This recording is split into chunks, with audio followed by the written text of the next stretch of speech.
All right. What up, chat?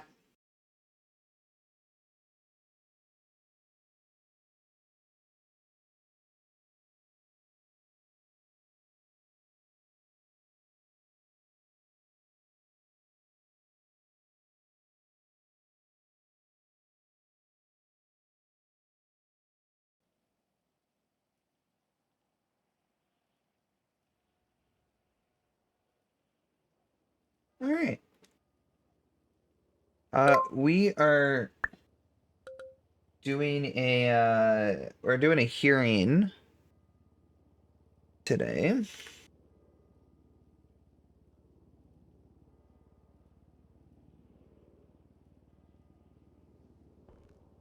Should be ready to go. See what's going on out here.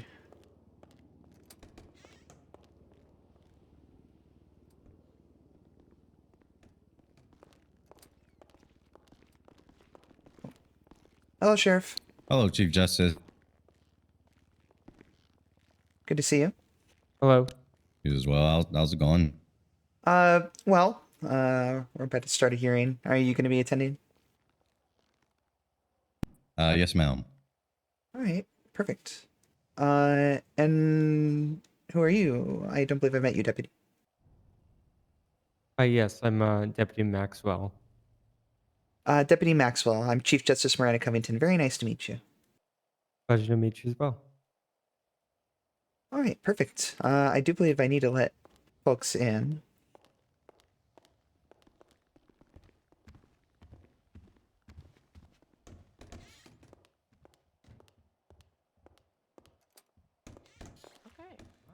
I agree. Okay. This is pretty great. Yeah. How'd you Hello. What out loud? Hello. Oh my god! Hello, Judge. Hello. He's in a shower robe. Oh my god, there's so many people talking. That's not a shower robe. Well, the courtroom is open. Everyone's free to enter, and we'll start shortly. Thank Hell you. yeah. All right, perfect. Yo, looking real judgy. Thank you.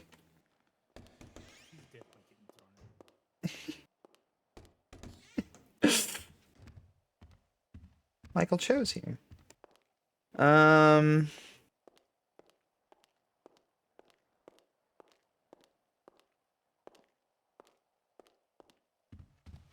think we'll just go ahead and chill out here. It was a very informal hearing, but we got some things we need to discuss.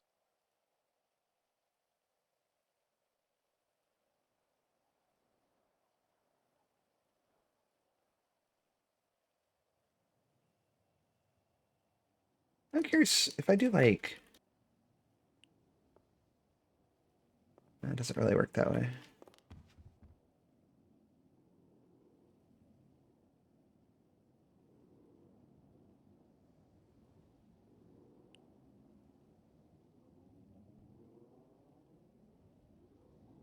Wait a minute, there's a warrant?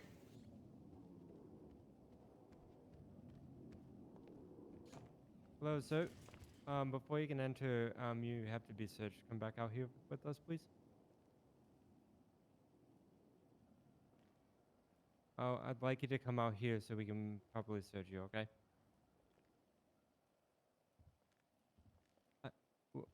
Sir?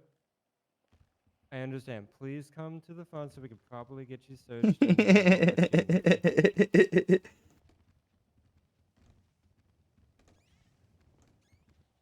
Schwartz giving them a hard time. Who is this?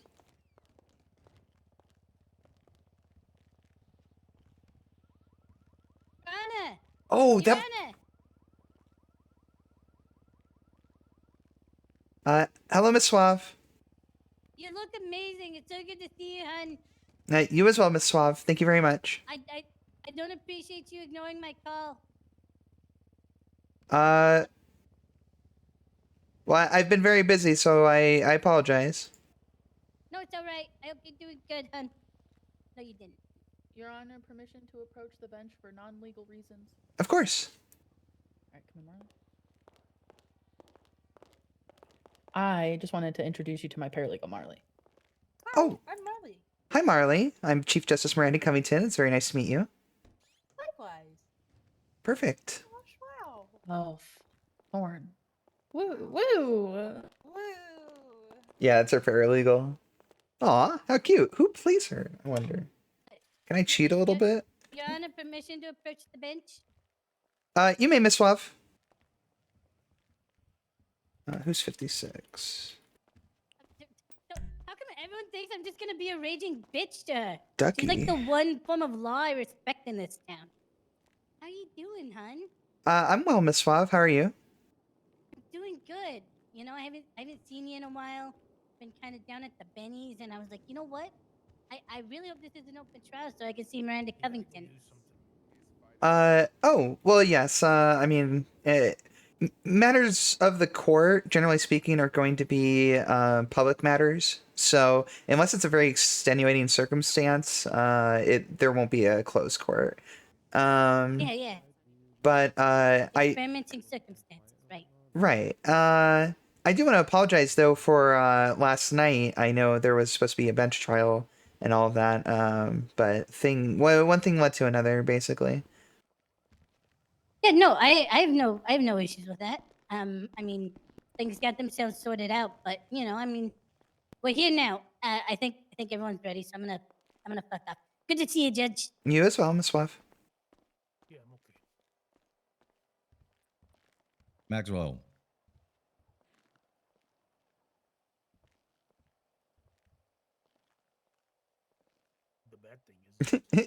Maxwell. I apologize, Chief Justice. Oh, you're right, Sheriff.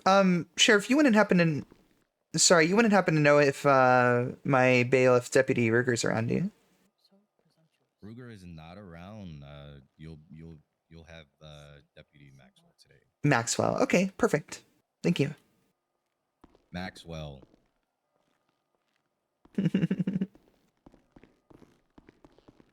Today you are going to be Chief Justice Covington's bailiff. Whatever she asks you to do, you do it. Yes, sir, and ma'am. Of course. Do you know how to conduct yourself as a bailiff deputy? I can learn. It's gonna be pretty simple. We're not executing any sort of formalities. You're not swearing anybody in or anything. Since this is just an informal hearing. So really, your only duty is just to make sure that the courtroom is kept safe and in order. Generally speaking, if anyone is out of order, I'll call the court into order. But if anyone gets excessively rowdy and I need them removed, or if there's any sort of violent outburst or anything, then your job would be to bring the court back into order. Does that make sense? Yes, that makes sense. Okay. So essentially, you will command your court to order. If they don't, you'll let me know to escort someone out.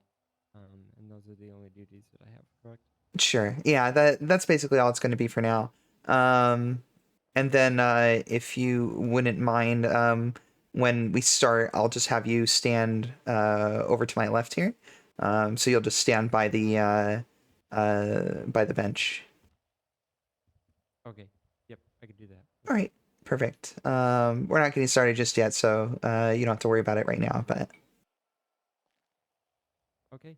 Thank you, Chief Justice. If you need anything, let me know. thank you. And I will say that you're properly compensated for your time, so thank you very much. Oh, yes. Pleasure's mine.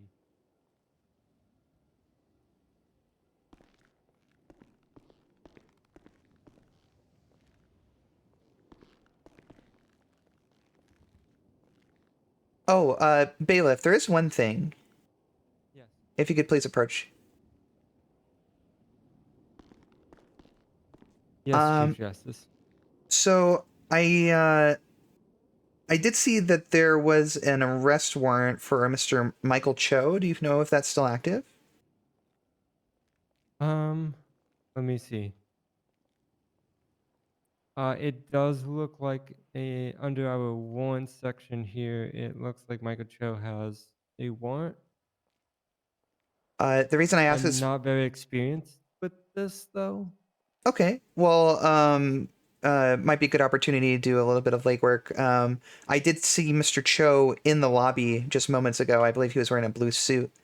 So if that's a warrant you need to serve, then perhaps maybe work something out with your command. Yes, ma'am. I'll bring that to my superior officers. Okay, Thank you. of course. Sheriff? The Chief Justice has notified me that a Mr. Show was just seen in the lobby moments ago. He does seem to have an active warrant in our system.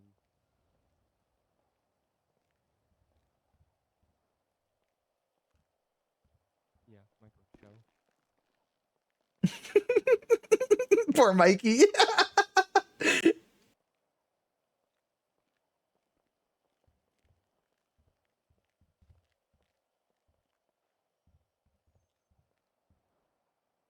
I just wanted to bring it to your attention.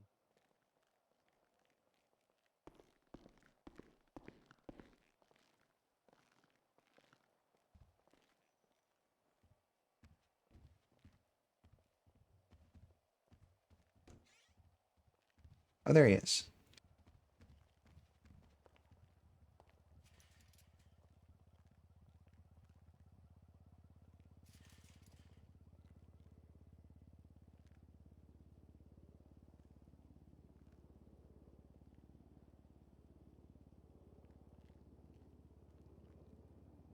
All right. I do believe we have everyone present. Is everyone ready to proceed?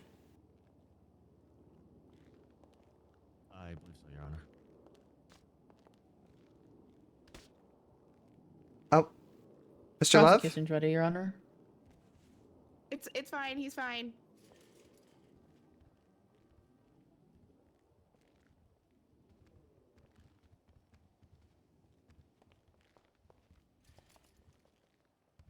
All right, perfect. So throughout this hearing, you do have microphones on your desks. Please use those so that the court can clearly hear you. And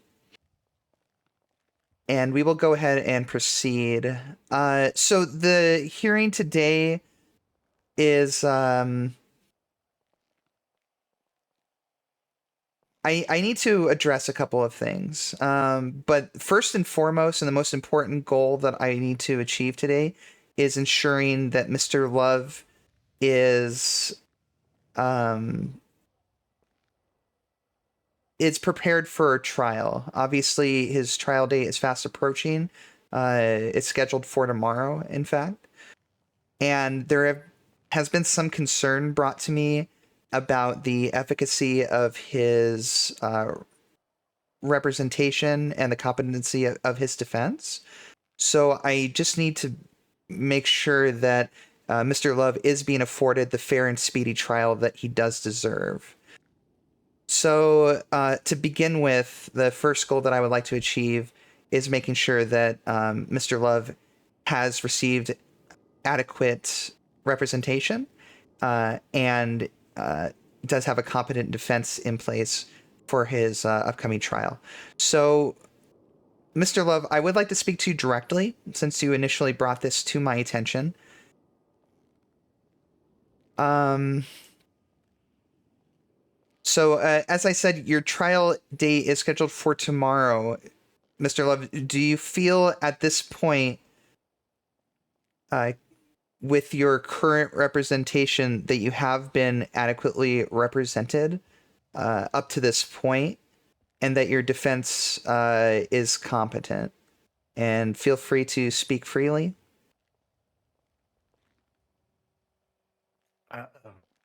Yeah, I think we worked a lot of that out. Okay. So, since your bail hearing, your defense attorney has been Mr. Thorne. And Mr. Thorne, thank you for joining us today. So the original concern that was brought to me was that contact may have been limited between you two. And there was a motion for further submission of evidence from the defense, even though discovery has been closed for quite some time. So, Mr. Love, do you feel that if you continue being represented as you have up until this point, that you will be ready for your trial tomorrow?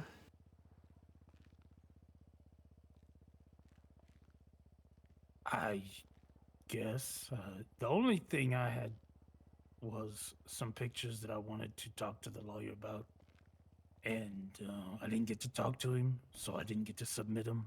So that was it. Okay. We can approach the potential of opening up discovery again. I would like to hear from Mr. Thorne. Mr. Thorne, I do greatly appreciate, of course, that you took up the mantle on this, sort of at the last minute. You represented Mr. Love at his bail hearing, which was great. So I wanted to ascertain from you exactly what the situation here is, because you did motion to submit further evidence, which, again, I'm not opposed to necessarily, but generally speaking, I would only consider extenuating circumstances, since discovery was open for quite some time and you did have more time than the prosecution to submit your evidence. So, Mr. Thorne, if I could just hear from you, just a brief explanation on what exactly happened here, because from my position, it looks almost like negligence, and I don't want to assume if there was something else going on. So you can speak freely. I just would like some sort of explanation on what happened in this case, why evidence wasn't submitted when it needed to be, and why Mr. Love approached me about the lack of representation. Your Honor, it is my fault completely. I didn't see the notifications from the docket in terms of the discovery period, and that's something I should have been looking for. So that is my fault. So I don't really. I guess I don't have an offset against that. That's something I should have been doing, and I didn't. So that's 100% my fault, Your Honor. Okay, understood. Was there any sort of difficulty in establishing contact with Mr. Love? Was that something that you had attempted to do since the bail hearing, which was at the very beginning of the month? I mean, we talked a little that first day, but after that, again, that's on my side, Your Honor. I would say I typically prep a little closer to the trial time, and I just left it for too long. So it's my fault. It's nothing on his side. It's not him, not wanting to talk or not making the time. Understood. And just to give a little bit of explanation on why I'm approaching this way, this is a matter of, in my opinion, public accountability. Since you are a defense attorney for the state, you represent the Department of Justice. The reliability and the efficacy of our department is sort of on the line in the public court of public opinion. So there does need to be a certain amount of accountability when approaching something like this. I don't want you to feel like I'm singling you out or anything like that, but it is important that we address the elephant in the room. So I agree with that, Your Honor. Okay. So like I said, my goal is to make sure that Mr. Love does receive competent defense. So let's continue moving towards that. Mr. Love, if you are satisfied with Mr. Thorne continuing to represent you, we can move forward with that. I know from my conversation with Mr. Delslez previously that you may have solicited his services as well. So I'm just curious, and anyone from the defense side can answer on this. Will this be a co-counsel situation? Will you be working together? Is it just going to be Mr. Thorne representing? How are we proceeding forward with this? Mr. Del Sleds was retained as, I guess, the primary counsel on this, and I'm taking basically a secondary role as a assistant. So it's going to be Mr. Del Sleds leading. Understood. Then let me ask you, Mr. Del Slez, with the limited time that you've been given so far to help prep your side of this case, do you feel that you would be ready for trial tomorrow? Or would we need to issue a continuance on this? No, we're fully good, Your Honor. Okay, understood. And Mr. Del Slez, if you could, when you're addressing the court, just approach the microphone there on your desk so everyone can hear you.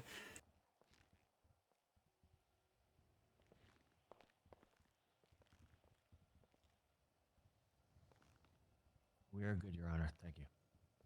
All right.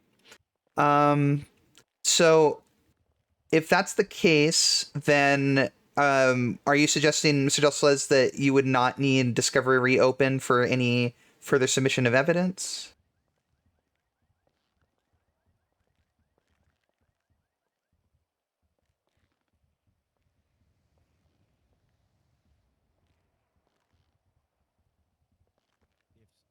If so, it would be much like Mr. Love stated. It would just be a handful of photographs. Sorry, Mr. Del Slez, if you are addressing me, I am having trouble hearing you. Could you please make sure the microphone is on?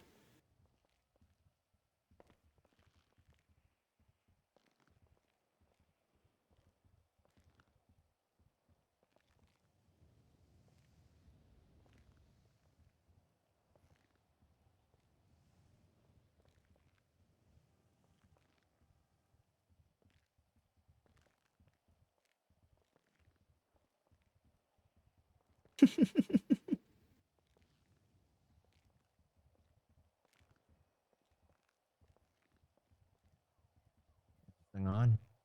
Oh, yes, I can hear you more clearly now. My apologies, Your Honor. That's all right. If anything, it would be as Mr. Love stated. That it would just be a handful of photographs. Understood. Let me move to the prosecution side then.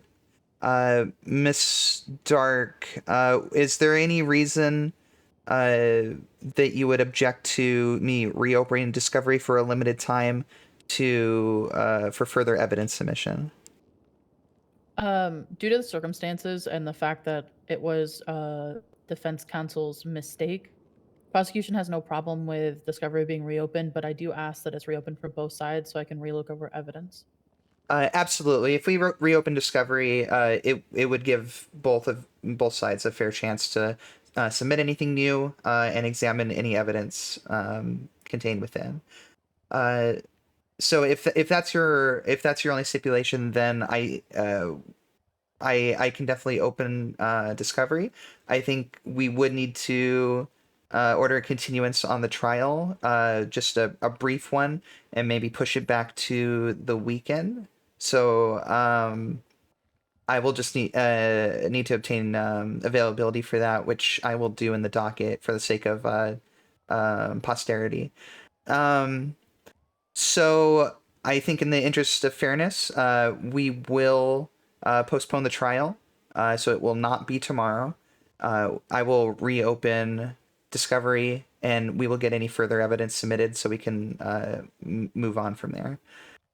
Your Honor. Yes, of course. The defense would like to motion the case be dismissed with prejudice on grounds of corpus delicti. Okay. Then that's fine. Let's do this then. I think we've well established a path forward for Mr. Love's trial in the interest of fairness. So I will certainly hear a motion for dismissal from the defense, and of course I'll give prosecution a chance to rebut. So, Mr. Del Slez, you said a motion for dismissal on corpus delicti.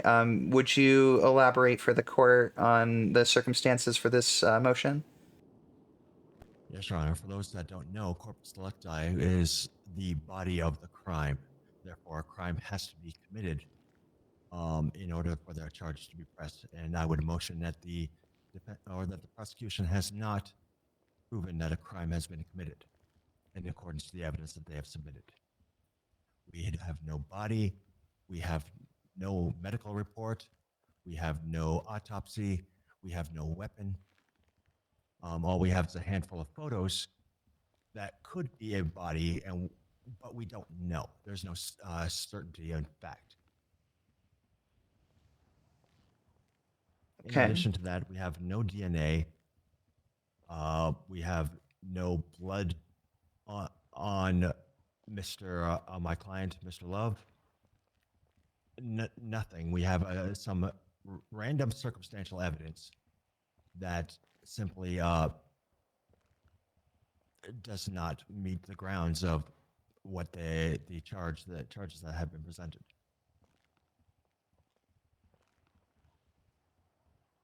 Understood.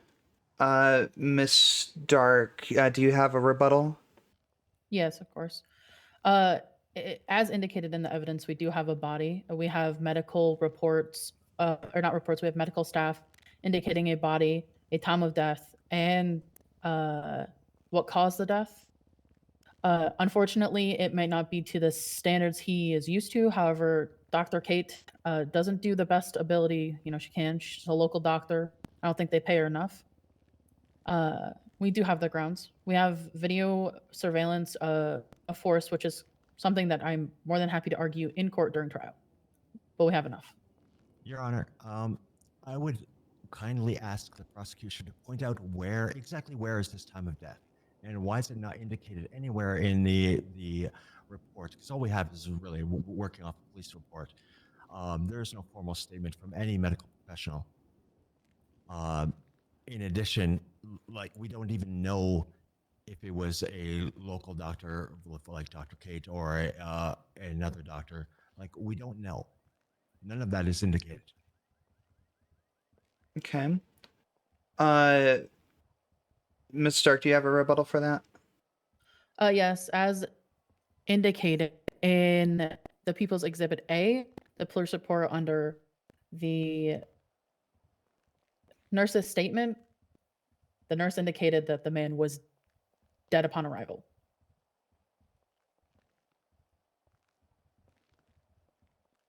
Understood. Give me a brief moment to look over the evidence again. So this is incident report. If I could as well, in Exhibit A as well, the police report, as well as Dr. Kate's, the pillbox statement, as indicated that use of force was used against the victim. Understood. Okay. I won't hear any further arguments for the moment. Just give me a little bit of time to read over this. Let's see. See.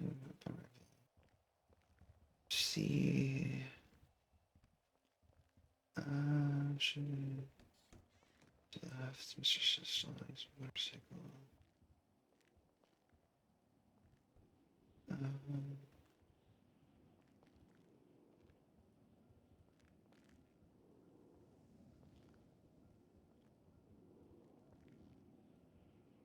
Was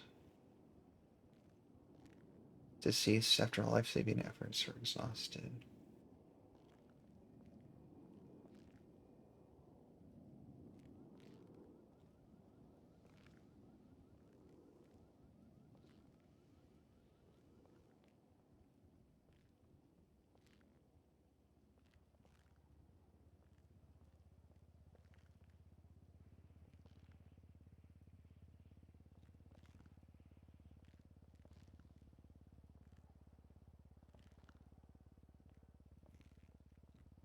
Okay.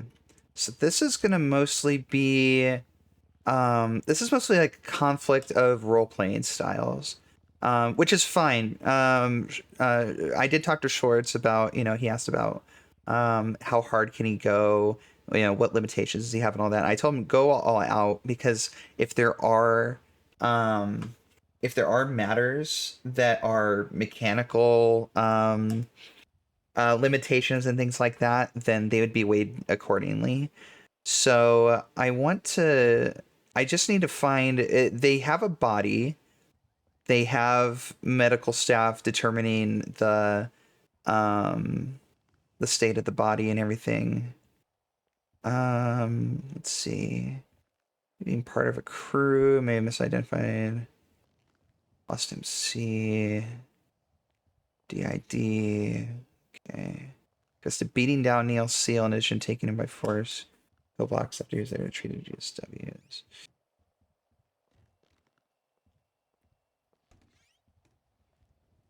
Okay.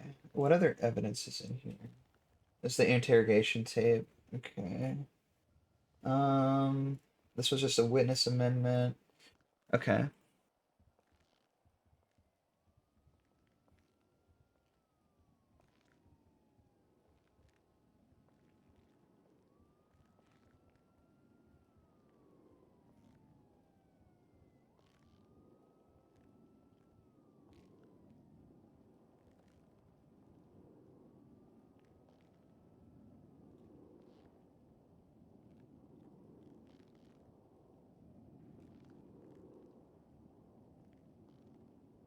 Okay.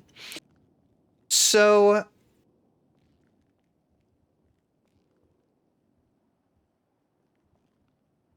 when considering corpus delicti, I would essentially be looking for, is there a complete lack of body of evidence for these charges? Now, with the police report that I have, and I'm assuming the witness testimony from the submitted witnesses on the prosecution side, that there would be at least some semblance of evidence supplied for the claims and the charges. With the police report that was submitted, it does certainly seem to be the case that there was a body. It was found. It was transported to Pillbox Medical, and it was acted upon in a medical capacity by staff there. So I will be denying the motion for dismissal, simply because there does appear to at least be enough evidence to bring to court and argue it there.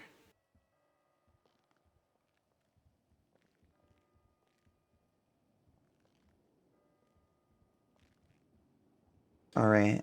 Is there anything else that either side wishes to bring to the table in terms of this upcoming trial?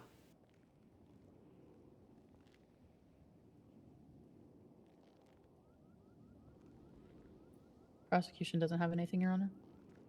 Okay. Defense? If we may have a moment, Your Honor. Of course. Please take all the time you need.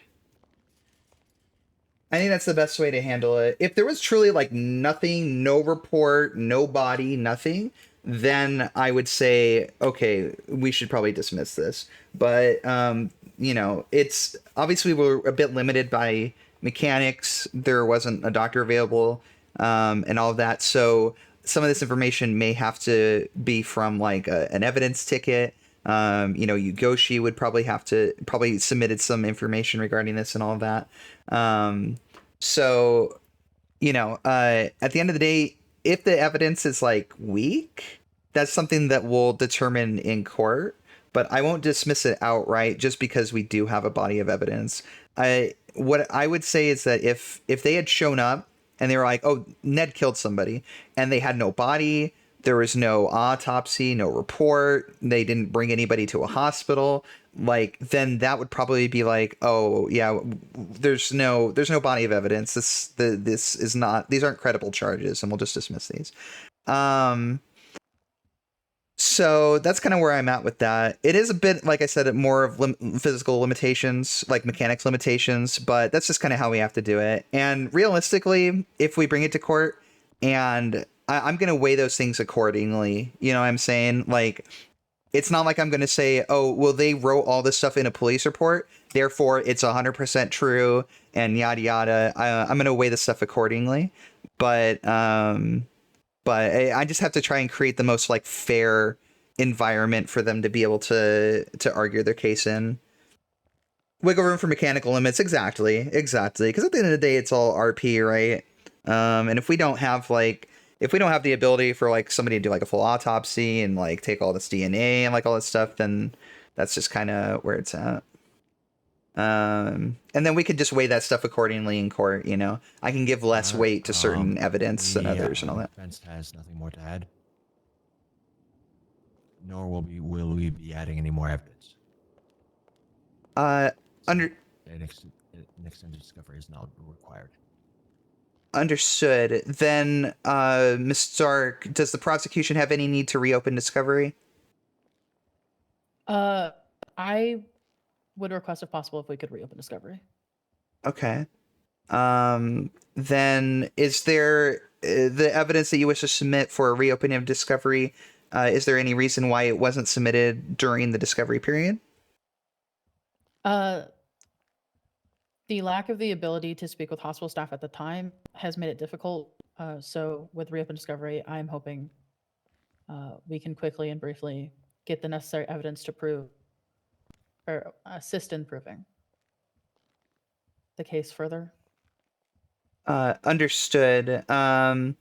So it does seem clear that at the time of this incident, Pillbox medical staff was limited. Obviously, you worked with a local doctor. On the defense side, Mr. Del Slez, is there any reason or any objection that you would have to that? I would, Your Honor. I would object to that completely. The facts of the case revolve around medical staff that was present, not additional staff that was not medical staff at the time. Ms. Stark, rebuttal? Yeah, the medical staff that was there at the time struggles to write things down, and we have current medical staff that is more capable of writing reports that seem so necessary to the defense. Mr. Del Slez, I rebuttal? hardly think that an autopsy is a high bar to ask for. We don't know how or why the victim died.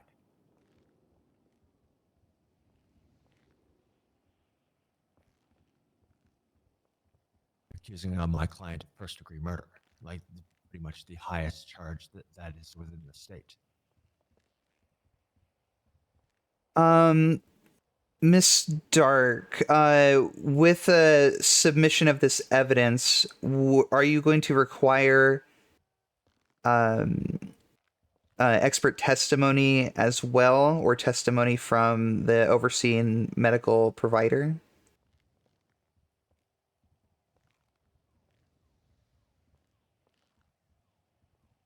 I believe that the evidence I wish to put in is enough. I don't believe I need a medical examiner to come in and testify.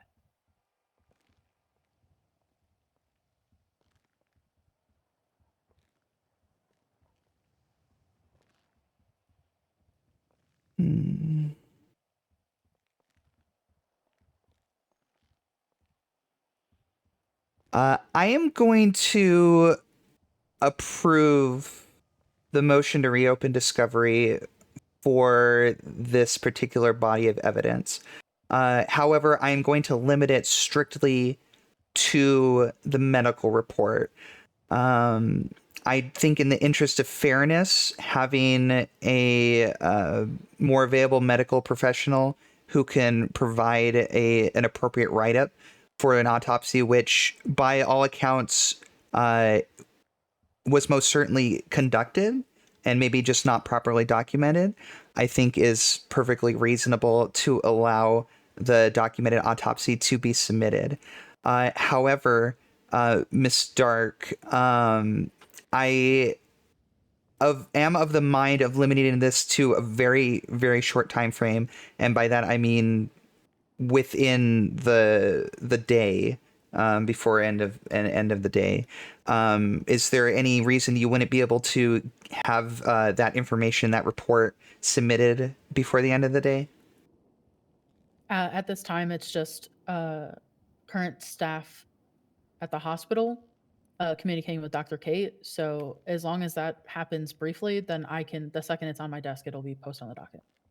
Okay. I don't believe it would take longer than 24 hours, but I don't want to make you guys wait 24 hours.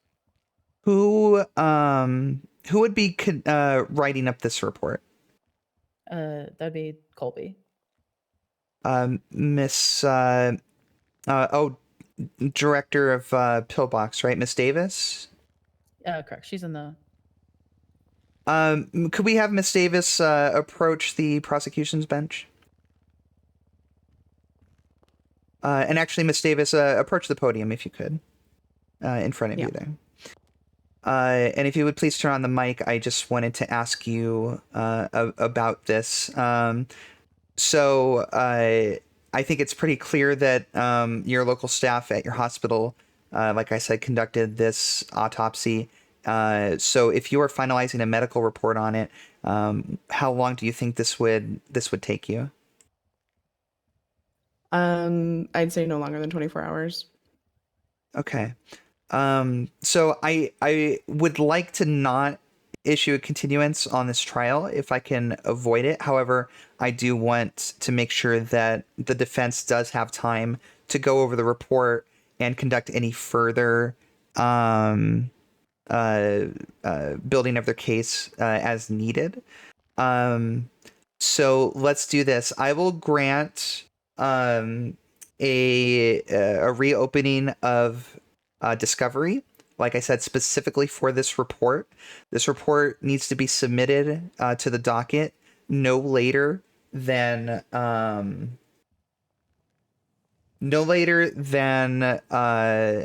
noon Pacific tomorrow. At that time, I will then close discovery on the docket. Defense will have a period of 24 hours to submit any further evidence they would like for discovery. And then we will fully close out. And then I will be issuing a continuance on this trial, and we'll be pushing it back most likely to the weekend. Like I said, I will be getting everyone's availability before we fully schedule. I'm sorry, Miss Davis. You're free to step down. I appreciate you. Mm-hmm. Is there any objection from either side on these terms beyond what has already been settled, which is that I will be reopening discovery? I do have one just clarifying question, Your Honor. Yes. Is discovery open fully for defense and just for the medical examination for prosecution? This is going to be limited in scope to just this report. So if defense, Mr. Delsles, you've already denied a motion to reopen discovery for these photos and such, so I won't be allowing submission of that. If you have anything in relation to the medical report, a motion you'd like to make, or any evidence that is directly related, then that will be considered. A witness, even if you wanted to, you could potentially bring Miss Davis in to testify on it if you so wished, but it's going to be strictly limited to that report. Does that answer the question? Without seeing medical report, it's impossible for me to state whether or not anything will be required from us in that regard. Understood, Mr. Delsles, and that's why when discovery closes for the prosecution tomorrow at noon, you will have a period, an extended period of 24 hours to look over the report and make any final decisions that you need to make for your case. Understood, Your Honor. All right. Is there anything else that needs to be taken into consideration as far as discovery or anything related to the trial? Nothing from prosecution, Your Honor? Nothing from the defense, Your Honor. Okay. Perfect. Then we will move forward with the terms that I have set. I think that concludes everything to do with the trial. Now, there is one other matter that I wanted to discuss. There was a request for a bench trial last night for criminal charges for both Mr. Love and Miss Suave. I had not seen anything come across my desk yet in terms of an appeal on those. Miss Stark, is that still going to be happening, or? I've spoke with Mr. Delslez as well as both clients, and we have settled out of court. A plea deal will be on your desk as soon as possible. Understood. Then if that's the case, Mr. Love and Miss Swab did serve prison time and were fined for those charges already. Is that correct? Yes, Your Honor. Compensation will be needed to hand it out to Mr. Love. All charges have been dropped against him for that case, as well as Ali will need compensation for charges I have decided to drop. Understood. Then whoever represented them, I'm assuming it was either Mr. Delslez or Mr. Thorne. Is that correct? Yes, Your Honor. It was Mr. Deslos. Mr. Delslez. Then if the terms were agreeable and you settled on a deal, then certainly we'll take a look at a deal on those. Is there anything in contention with anything that Miss Dark has said in regard to this matter? No, ma'am. We're just waiting for the paperwork. It's been a rather busy couple days. Understood. Then what I will say is that this whatever this deal is, if it does include any sort of financial compensation, how I will be handling these is that compensation for time spent incarcerated and such will not be included in such a deal. That is something that I will handle myself through the Department of Justice. So if there were discussions on that, do make adjustments in that consideration. So for Mr. Love, did you say that all charges were dropped?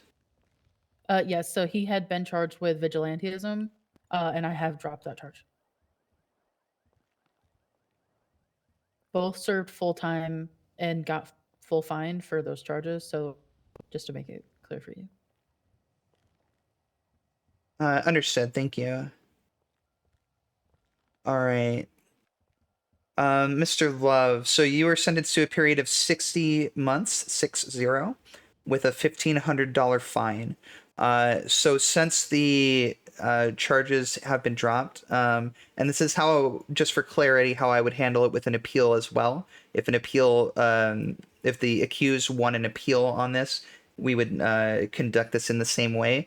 Mr. Love, you will be reimbursed for the full fine of $1,500. You will also be compensated in the amount of $10 per month spent incarcerated, as it was unjustly incarcerated due to the charge being overturned. So I will handle getting that settled after this hearing. For Miss Suave, which charges of Miss Suave's were dropped? Vigilantism and unlawful imprisonment upon an agreement of a plea deal. So that's why I'm drafting the plea deal. The charges are only getting dropped if she pleads guilty to the others. Understood. Okay. So am I understanding correctly that Mr. Love's the reversal on his charge was strictly due to you dropping it, not because he pled out? He pleaded out? Correct. Okay. Correct. And then Miss Suave's charges are being dropped due to her pleading out? Correct. Okay. So just for the sake of clarity, because these charges are not being dropped, they are being this is part of a plea deal, then there won't be any reimbursement for the charges. Anything that is all of the compensation or anything contained therein is going to be part of the plea deal. So at this time, Ms. Suave was sentenced to 135 months and a $2,700 and $50 fine. So those will remain. And any further compensation or penalty is decided within the plea deal. Mr. Delslez, is there anything that was mentioned in regard to this that's in contention? Not at the moment, ma'am. We agreed to sign the deal. Just the DA has not had an opportunity to draft up the agreement. All right. And that's perfectly fine. If there's any difficulty with that, we can have another meeting. It doesn't have to be a full hearing or anything. But otherwise, once that's presented with me, then we'll go ahead and discuss it. I believe that's all of the matters that I had necessary for this hearing in terms of the accused. There is going to be one final matter. I would like to see Mr. Delslez and Mr. Thorne in my office after we conclude here. So before we conclude, Mr. Love, let me see to it that you get your compensation. We're going to conclude this hearing now, and then if you and your counsel could approach the bench, we'll get that taken care of. Unless there's anything else from anyone else in the courtroom, then this hearing is adjourned. All right, fantastic. All right, Mr. Love, if you and your counsel could please approach the bench.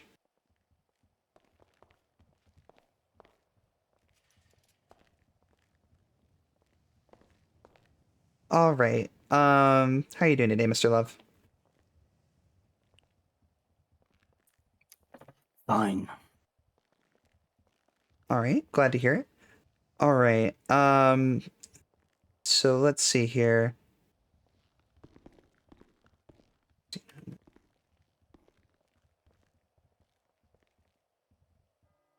Let's give 34. 20.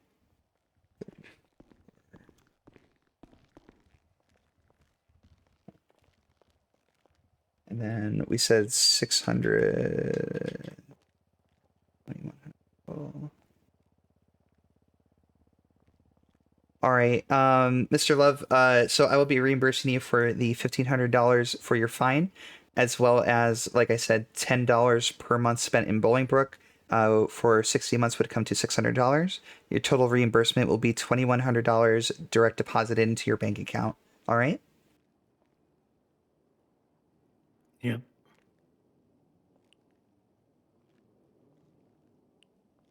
All right. I just approved the transaction. That should come through to your bank shortly.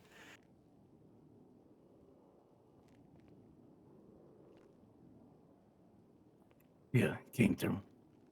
Perfect. All right. Then Mr. Delslez, if you need any time with your client, please feel free to do so. But I do need to see both you and Mr. Thorne in my office afterwards. Of course. I can always catch up with Ned afterwards. Okay, that's fine. That's good with you, Ned. Yeah. All right. Right, I'm gonna grab Mr. Thorne. Perfect. Thank you. All right. Thank you so much, Deputy Maxwell. Thank you. It was an honor. All right. I'm going to be putting through a compensation plan for you for acting as my bailiff. So we'll get that squared away. Thank you so much for your service today. Yeah, not a problem. You don't need me any further? You're dismissed at this point. Okay. Thank you, Chief Justice. Have a great day, okay? Thank you. You as well. All right, gentlemen.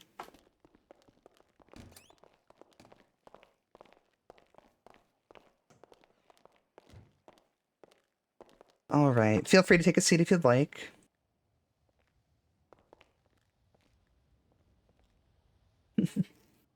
um...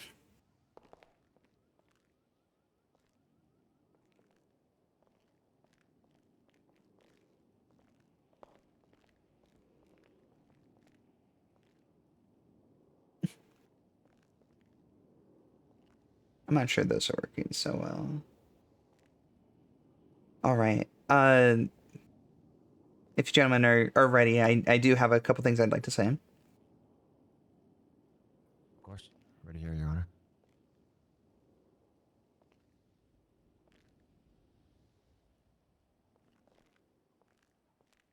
Mr. Thorne.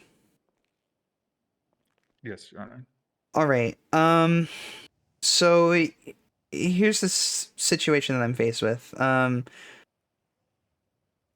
Obviously, you are a great attorney. I don't have any doubts of that. It's clear that you have the experience and the education necessary to do this job and do it well. So that does make it a little bit more troubling that you did jump in, volunteered for this case, and then essentially didn't really follow through in the most acceptable way.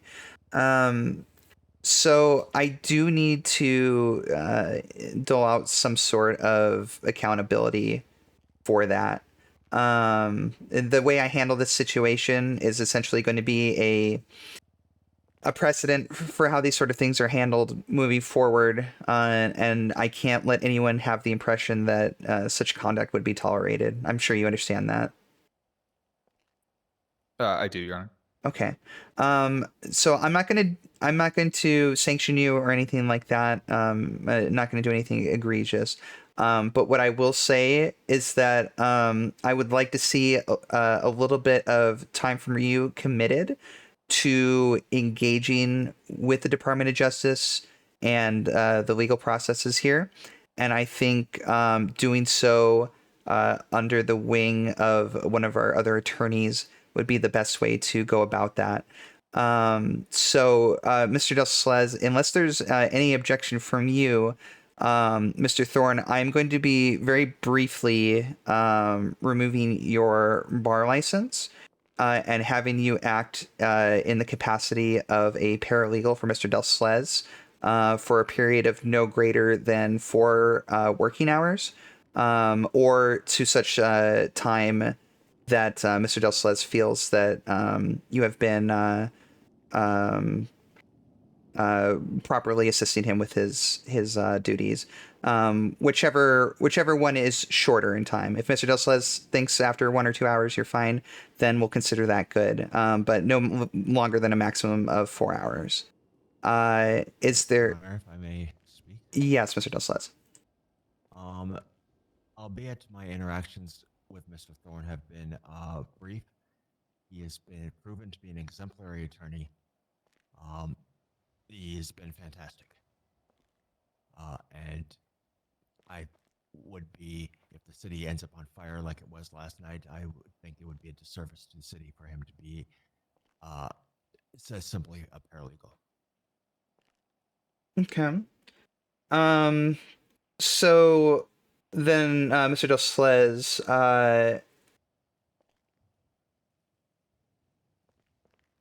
well, then I take it you do not believe that Mr. Thorne should be have his bar license removed and be subject to this punishment.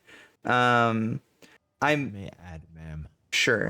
If I'm so bold, I can sympathize with Mr. Thorne's situation because I'm suffering the same thing with the docket. It keeps disappearing on me. Okay. And alerts sometimes don't come through. Okay. I'm not sure why that is. That is some technological marvel or something of the sort.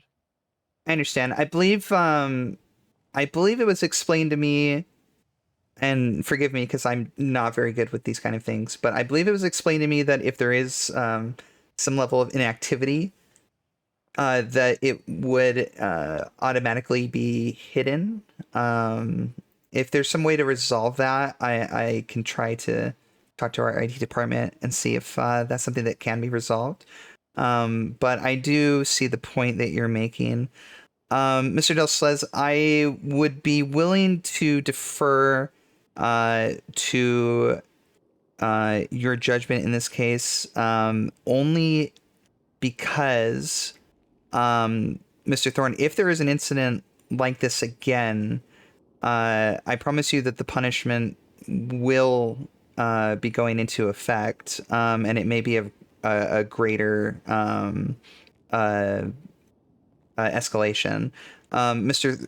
Del Slez, I'm taking this to mean that you are likewise putting your reputation on the line, sticking your neck out for Mr. Thorne and advocating for him not to receive this punishment. So if this sort of situation does occur again and Mr. Thorne does have to be punished, you will likewise receive some sort of just punishment as well. Is that clear?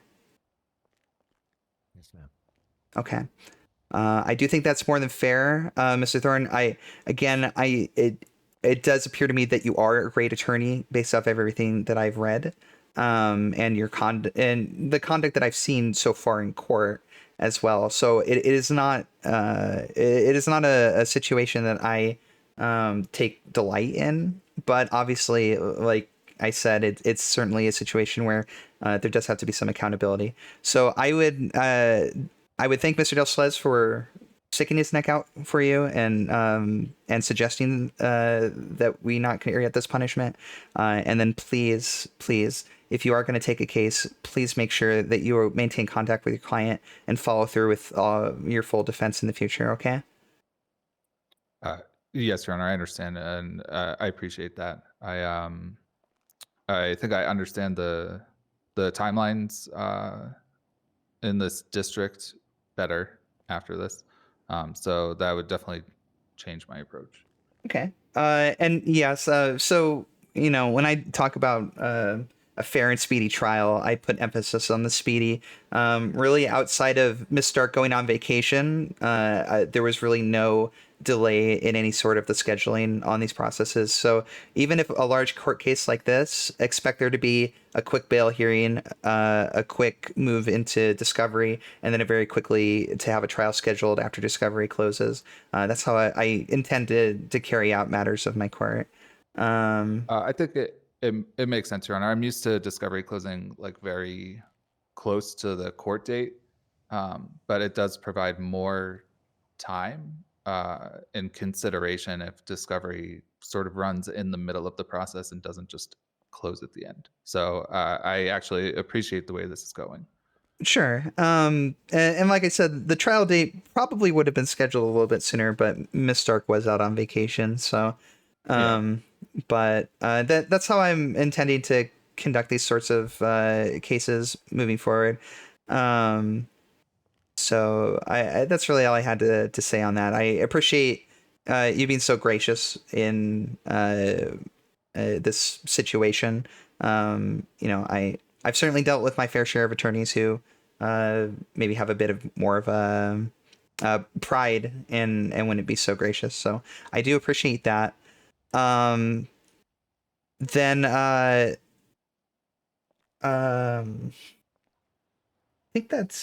think that's everything that I had. Is there anything from either of you that you wish to say or bring up? I would not to question Your Honor's ruling. I would just like to understand where this is coming from, so I've got a better understanding of how the process operates here. Of course. Perhaps I'm not seeing something, but I only see a body mentioned in the first two sentences. Or paragraphs, rather. My apologies. It's okay. Of the police report? Yes. Yes, there's a they mentioned that the body was brought in and that they even so much as mentioned as Miss Suave making some sort of comment about the individual when she was leaving Pillbox. So here's where I'd like to clarify this. Especially with as early as this occurred in the lifespan of Pillbox Medical. Without a proper staffing, it can be very difficult to establish some of the necessary hard evidence you would probably be looking for these things, which is why I understand, Your Honor. right. So this is why the director is going to be putting together a more conclusive autopsy report. How I would approach these things, is it within the realm of possibility that this should have occurred? There's no reason that a body would be brought to an established medical center, that the individual would pass away, and that there would not be a full examination and autopsy done of this individual. It would be incredibly obtuse to believe otherwise. So that's the angle that I'm approaching it from. Whether or not there was sufficient documentation of such, I think falls more into an argument that could be made in court. But as in terms of whether or not there is a body of evidence that there was this body found of a victim and all of that, I think it's safe to say that with the mindset that I'm referring to, that it would be conclusive to say that there was in fact a victim, a body that was brought into pillbox. Does that make sense? It does. I may Um, disagree slightly because, if I may give my opinion, Sure. that is all it is. It seems as though they didn't even try. I don't know exactly how long medical staff has been available to speak to. I don't know if there was medical staff available during discovery. Okay. But it looks like there was absolutely no attempt to try to, and this is my troubling concern. I do understand your point. I'm almost certain that there was probably an additional communication that we're maybe not fully aware of that went into this this analysis that was put into this report. So I do agree with you that without that context, it does seem like there was maybe a lack of effort. What I think I'll do, because again, this is also the first major case that we're having, so there are going to be some bumps and hurdles. I'm going to reach out to our state representative and find out if any additional information was submitted in regard to this that maybe we're not privy to, and see how we can go about resolving it, making sure that it's clear that that information exists and that it's what's being documented, so that we don't run into a situation like this in the future where we're unsure, where it seems like things are just being written in a police report that are being conceived out of thin air and that sort of thing. My second question would be, Your Honor, how would you intend on, for example, let's say police are, it's not proven in court. Let's use the Ned's case, for example. Sure. That that there was premeditation. Would you just lower the charge, or charge as you see fit, or would you just dismiss the charge? Like, how would that work in the state? It's really going to depend. Given the severity of this charge, I would consider the onus on the prosecution to unequivocally prove that this charge is the right charge. Something as severe as this murder charge, I would not look at the evidence and say, well, I think this evidence actually lends itself to manslaughter, so he's going to get manslaughter. If it was something lesser, say someone brought me a Grand Theft Auto charge, maybe I would look at the facts and determine, well, this sounds more like just unauthorized use of a vehicle, not necessarily Grand Theft Auto. It's a much lesser charge. It's not, the stakes aren't as high. But in a case like this where the stakes are so high and such a severe charge, I would squarely put the onus on the prosecution to prove that exact charge. Because otherwise, to me, if they wanted to push manslaughter, if they had the evidence for manslaughter, then they should have done that instead of forcing Mr. Love into a hold until trial and saddling him with this greater charge. So that's how I intend on approaching the situation. Understood, Your Honor. It gives us for the defense, because the stakes are so high, sort of a better understanding of where we stand with this being the first trial, first major trial of the state and whatnot. Absolutely. That helps us immensely in developing our strategy. Of course, you don't have to plan for several contingencies. You just have to worry about this one aspect. So hopefully that's satisfactory. Obviously, I'm always open to new ideas and learning from others. So the things that I posit here are not necessarily absolute, but there are certain things that I'm going to try for this first go around. And obviously, things need to be adjusted for the sake of the department, for the sake of fairness of our constituents, then adjustments will be made. Of course, thank you, Your Honor. Absolutely. Was there anything else from either of you?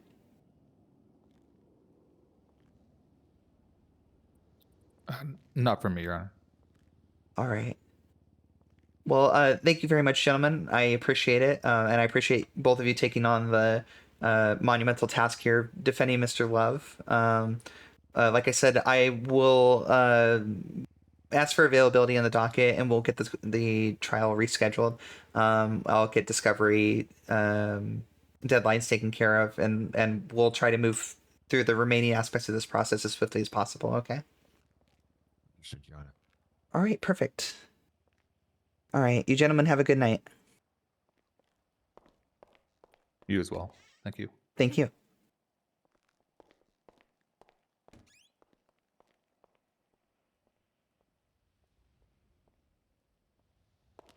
Whew.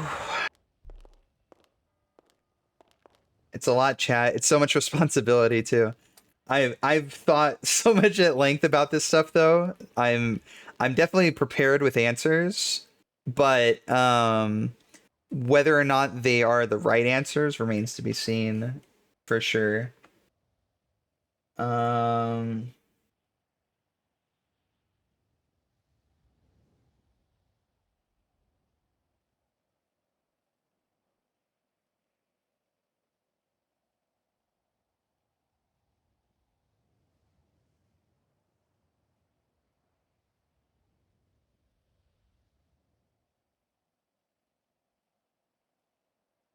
All right.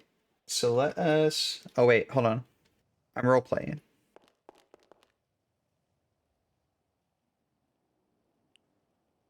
We'll get the music on. I'm gonna post about opening up discovery. The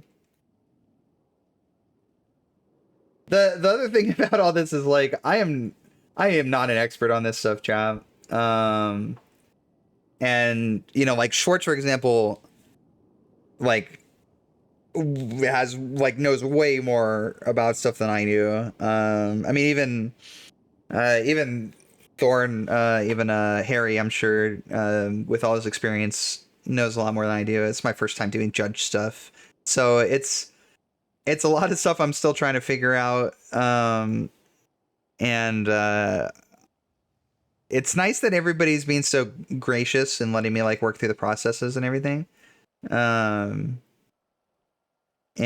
you know, I just wanted to go right. Like the DOJ, it was a huge like passion of mine coming into this to make sure the DOJ is established and that it's taken seriously and it's credible. Because I've played on several servers now where you know we've done the court thing. We've had big trials, but eventually stuff just like fizzles out. People lose faith in the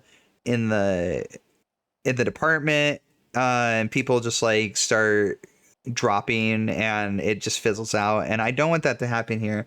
I want to try to come out strong out of the gate, and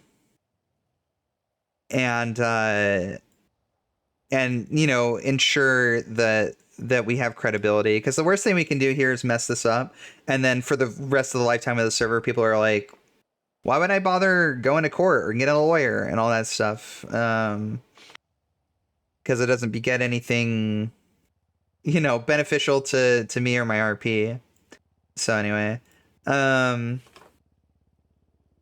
okay, so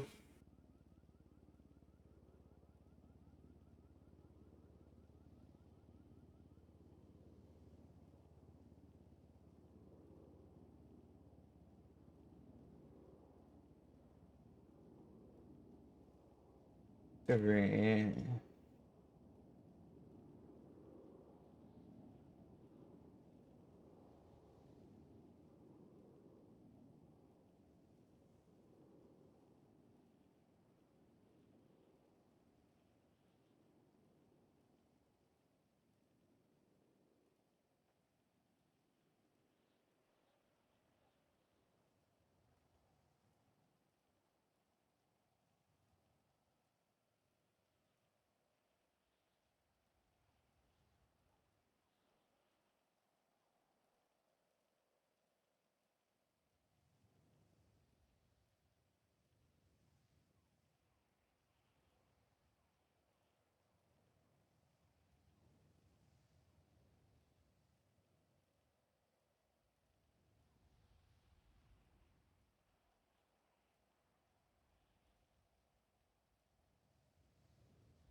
Let's see. Sure, the submission of the police medical report regarding the medical service provided to the alleged victim, Neil Seal.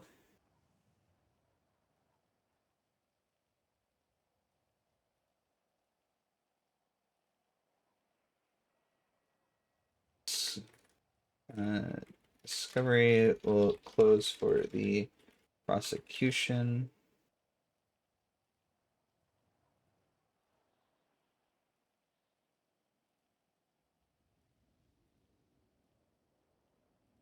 For the prosecution on, and I said noon PST tomorrow. We're not going to drag this out either. I obviously I want folks to have time to be able to put this together, but this should be a very quick and easy thing. Oh, and before I forget,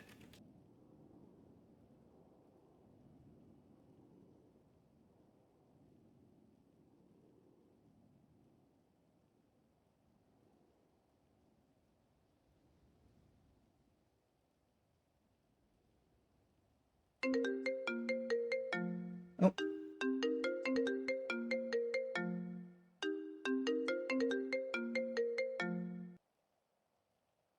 Chief Justice Miranda Covington. Oh, Judge, it's Mikey. What's good? Hello, Mikey. I'm sorry, you're very loud. How do I turn this down? Here, me. Oh, you just go press the button on the side. On the side. Oh, I see. Okay. Okay, I think Yeah, that. you see, you just press the buttons. Yeah. Wait, hold on. I don't think that's working. Is that working? I don't know. Do I sound loud? You're. I can talk quiet if you want. You are still okay. That's okay. Sorry, Miss Mikey. Yes. What can I help you with? I hadn't seen you in ages. Just want to say hi. How's it going? Oh, I'm well. We saw each other earlier, I believe. Yeah, but he was, busy doing your judginess thing. You know what I'm saying? I was certainly busy. That's correct. Yeah, I know. I didn't want to go up in your business. You know what I'm saying? I understand, Mr. Cho. Well, it's good to hear from you. I am still fairly busy with work. Was there anything pressing you wanted to talk to me about? Oh, okay. No, I mean, you know about the whole calling my mom thing, right? Remember that? You remember that? Oh, right. Yes, I do remember. Yeah. I do. You said you was gonna be the principal. Is that what I said? It feels like it was so long ago. Yeah. You said you'd be the principal. The principal, right? I believe I asked you to give me some sort of write up. Yeah. Cool. I asked ChatGPT to do it for me. I'm sorry, who? ChatGPT. Who? I'm sorry, who's chat? ChatGPT. Okay, I don't know if their degree is relevant. I just is chat. Chat wrote something. Okay, it doesn't really matter if you have something for me. I can certainly take a look at it. Yeah, I got a bomber script. You know what I'm saying? Like it's gonna blow their socks off. All right. Well, that's fine. Okay. How is this ready? How did you want to proceed? I mean, I could like I could like email it to you. I could print it and I could bring it to you. What works for you? I mean that would be fine. I'll take it either way. Okay, okay. Yeah. I had a I had a little bit, little, just a little bit to drink. I see. Well, maybe you better just email it to me. I wouldn't want you to try driving over here or anything. No, I'm walking. I'm walking. Oh, you're I'm walking over to see Avery. Avery. I'm sorry, who's Avery? She owns Pearls. You know that she does the Oh, best yes. bacon and eggs. She does the best food. The best bacon. I'm sorry, you go to Pearls for bacon and eggs? Yeah, she made it special just for me. Oh, okay. Well, Yeah. I that's probably very good hangover food. Yeah, she made it special because she liked me, but she doesn't like me anymore. I'm sorry to hear that, Mr. Cho. Well, you know how things are in life, people come and go. I didn't want her to go though, you know what I'm saying? I made a mistake. Well, you know, the thing about mistakes is that they can be corrected. There's certainly potential to repair your relationship. I mean, I tried. She's saying she don't trust me no more. Oh, well, I mean, Mikey, trust is a very, very fragile thing. I know, and I broke it. I did it. It was on me. No one else is to blame. I fucked up. Well, at the very least, you're taking responsibility. That's a great first step that a lot of Yeah, folks don't necessarily do. I took responsibility from day one because I knew I messed up and I wanted to tell her, but someone else told her instead. Oh, So I I didn't even see. get to tell her. I understand, Mikey. Well, you know, time heals all wounds as well. Maybe she's not receptive right now, but that doesn't mean in the future she wouldn't be willing to open up. Well, she told me that she had a nightmare about me cheating on her, and that made me feel real bad because I'm not like that. I'm not that guy. You know what I'm saying? I don't cheat on no one.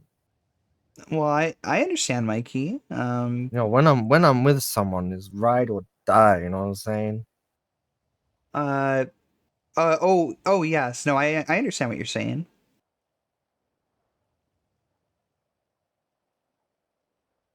Yeah. Indeed. Oh, my bad. Oh, My bad. okay. Mikey, maybe you better maybe it'd be better if you just went home and you know slept this off. Just you know No, relax for the night. I'm gonna go see Avery. I'm gonna see Avery. I don't Mikey. I'm not gonna get into your personal business, but I don't think that's really a great idea.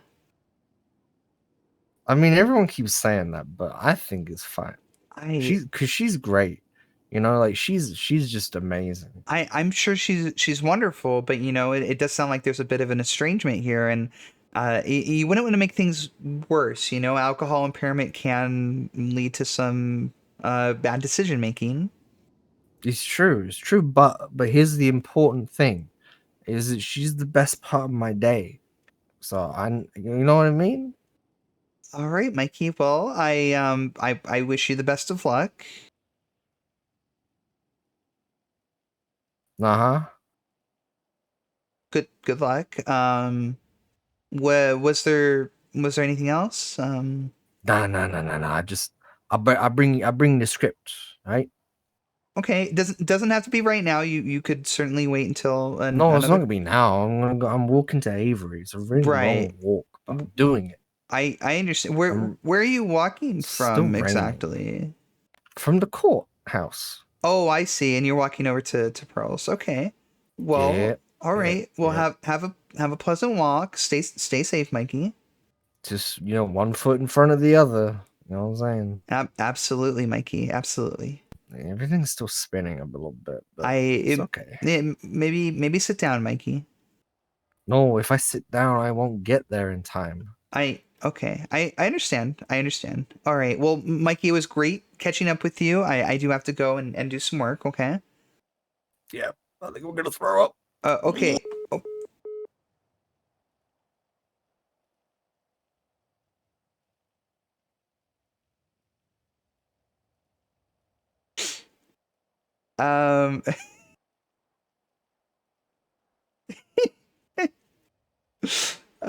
Let's see here.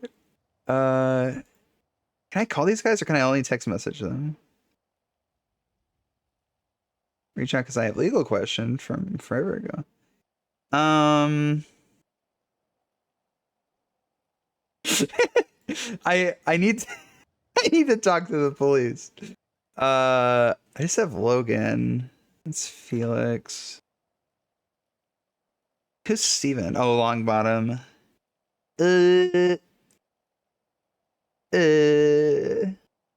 know, let's call Delaney. She can help.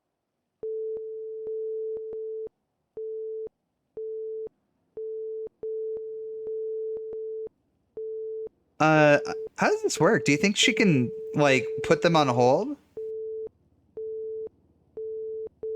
And they can call me from there? I could just put in a 311. Let's just do that. We'll put in a 311. 311.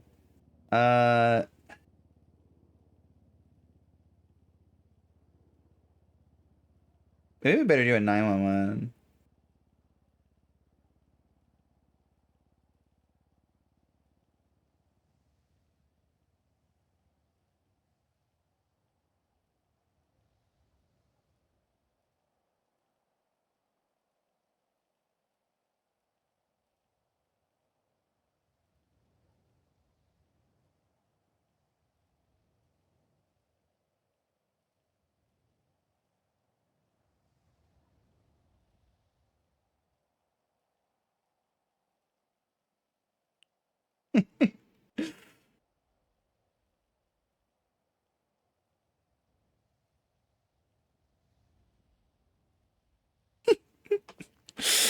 All right. Fucking Astro, dude. Astro is giving the good RP. Oh.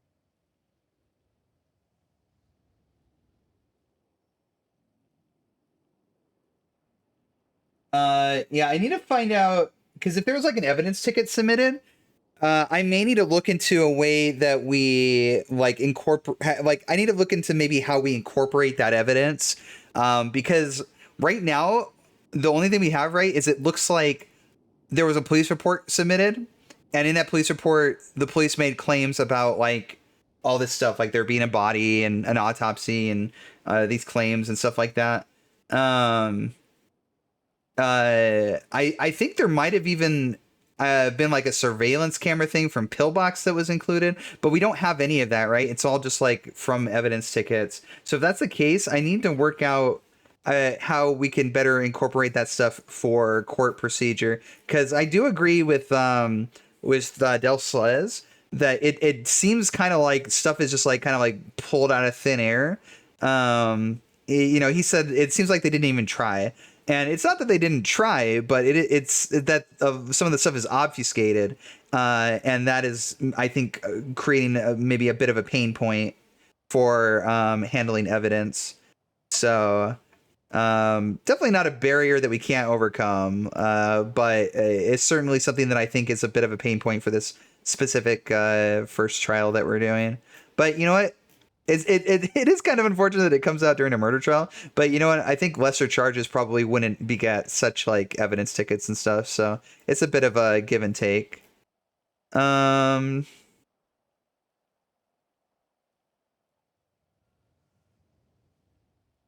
you're Bjorn. What the hell, dude? You know what? Maybe I just never come back. I mean, what, do I even need to? Like, at this point, you're just kind of killing it. Oh wait, here, let me get the music back on.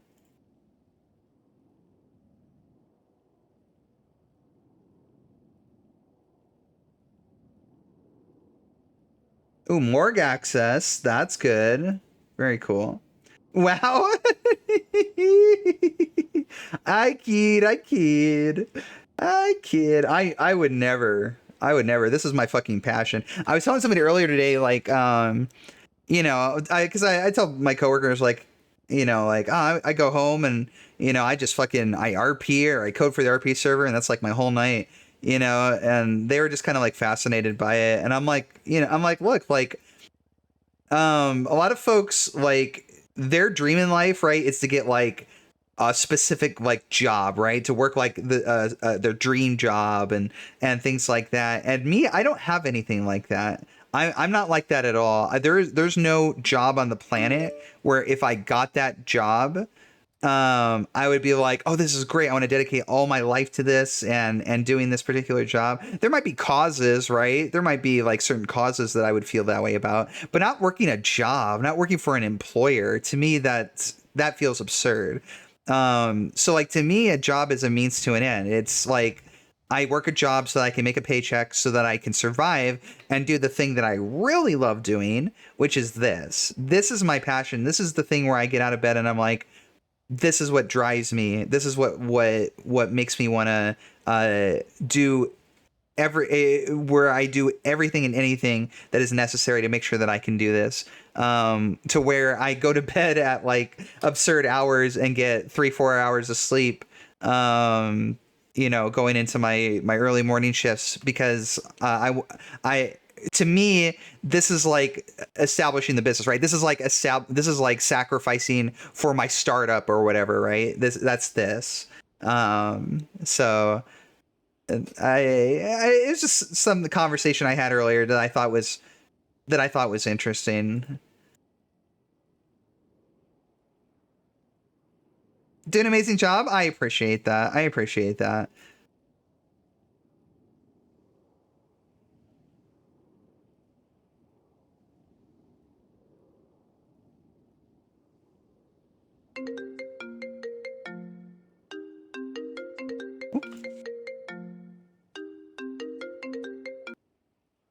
Chief Justice Miranda Covington.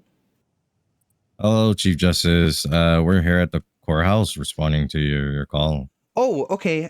Here, I will come meet you in the lobby. Okay. Thank you. Yep.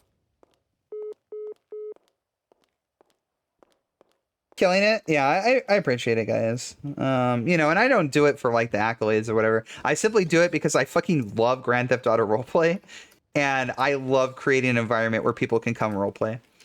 Hi, Chief Justice. Hello, Deputy Maxwell, Sheriff Cormier. All right, I received a concerning phone call. I don't know if you know Mr. Mikey Cho, but he is encountering some difficulties in his personal life. And when he called me, he said that he had been drinking heavily, and that he was wandering in the rain over from City Hall here to Pearls to have some sort of confrontation with a love interest that he had.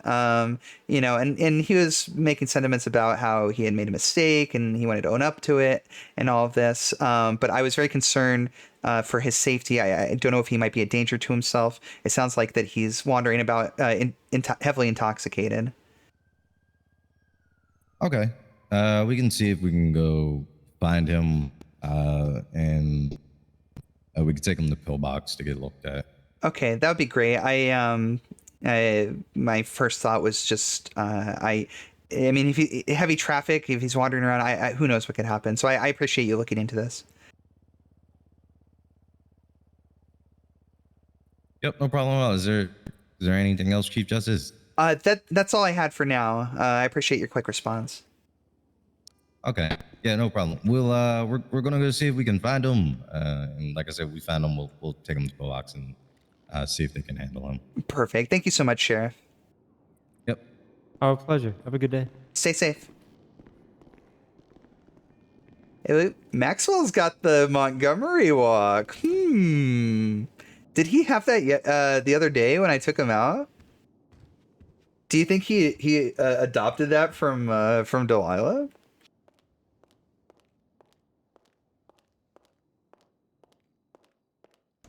We're having fun with it. I'm glad about that. Yeah, that's the other thing. Like, there's obviously there's been pain points. There's been disagreements and heated discussions about stuff here and there. But it's all in the name of like, passionately trying to put together this fucking amazing roleplay server, which so far we have done an excellent job of. I wasn't sure exactly how things would go.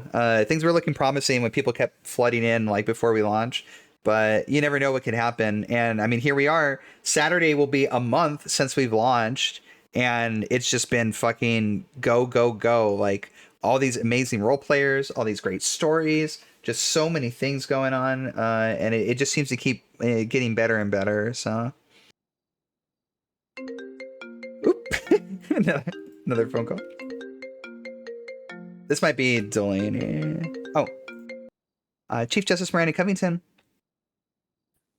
Yes, Your Honor. Quick question for you. We were just discussing the case and starting to strategize and that kind of thing.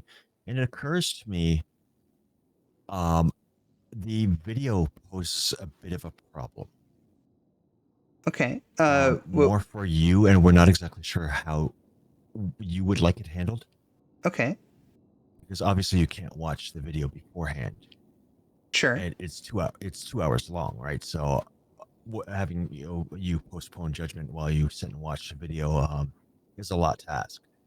Do you prefer a transcript or do you prefer clips being sent to you, like perhaps timestamps? Yeah, it's rather complex, which is why it just occurred to me that I was like, I don't know.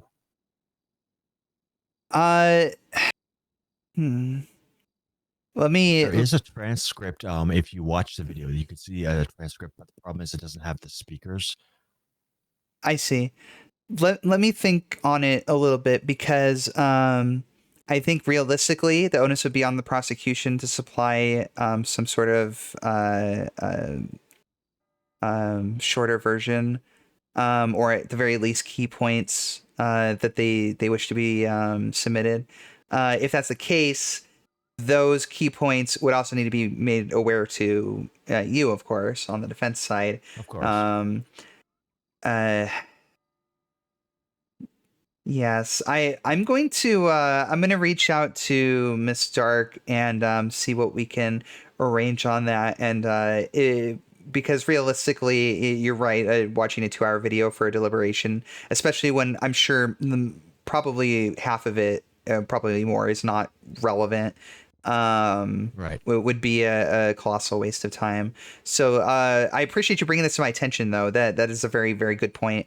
So I will get with her and I will find out exactly how we can resolve this. And probably if we do some sort of truncated version or something, then of course I'll include that with these discovery stipulations so that you're made aware of it as well.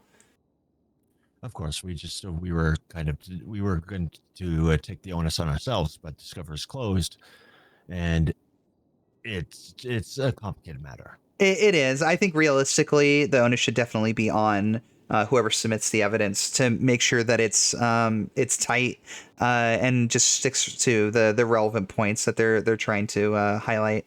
So I mean, I don't care if you want to have her, which would probably be easier for everyone, just take the transcript that's included with the video. It's not perfect. Like, there will be words that are misheard that the computer mishears or something like that. But that's the simple editing issue. And then take from the original and then pull from that. And then we can do the same. Because if she's going to be, of course she's looking to see that my client is guilty. Sure. So anything that's said will be that will be highlighted. There's several things that shows my client's innocence, which also, we'd like to put in as well. Sure. So she's already submitted the video. It's already in evidence, so we have to deal with it either way. Unless you because disallowing the video, I don't know that you can do that now. I mean, Sir Corbin, you Well, can do whatever you choose. I could do whatever I like, but I see what you're saying.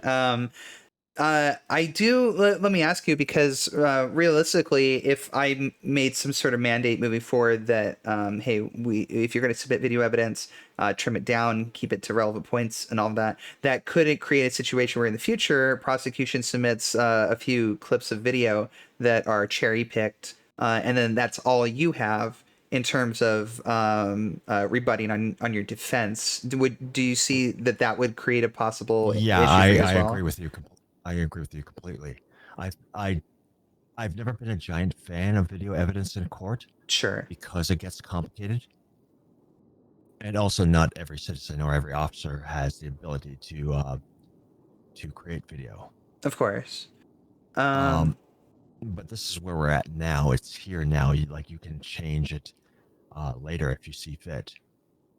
But I'm not exactly sure on how to deal with this. But since the entire video is in, my suggestion to you would be that to have the prosecution create the transcript, submit the transcript into discovery. It can just be like, or it doesn't even have to be the prosecution. It could simply be one of your aides. Just making things easy for you.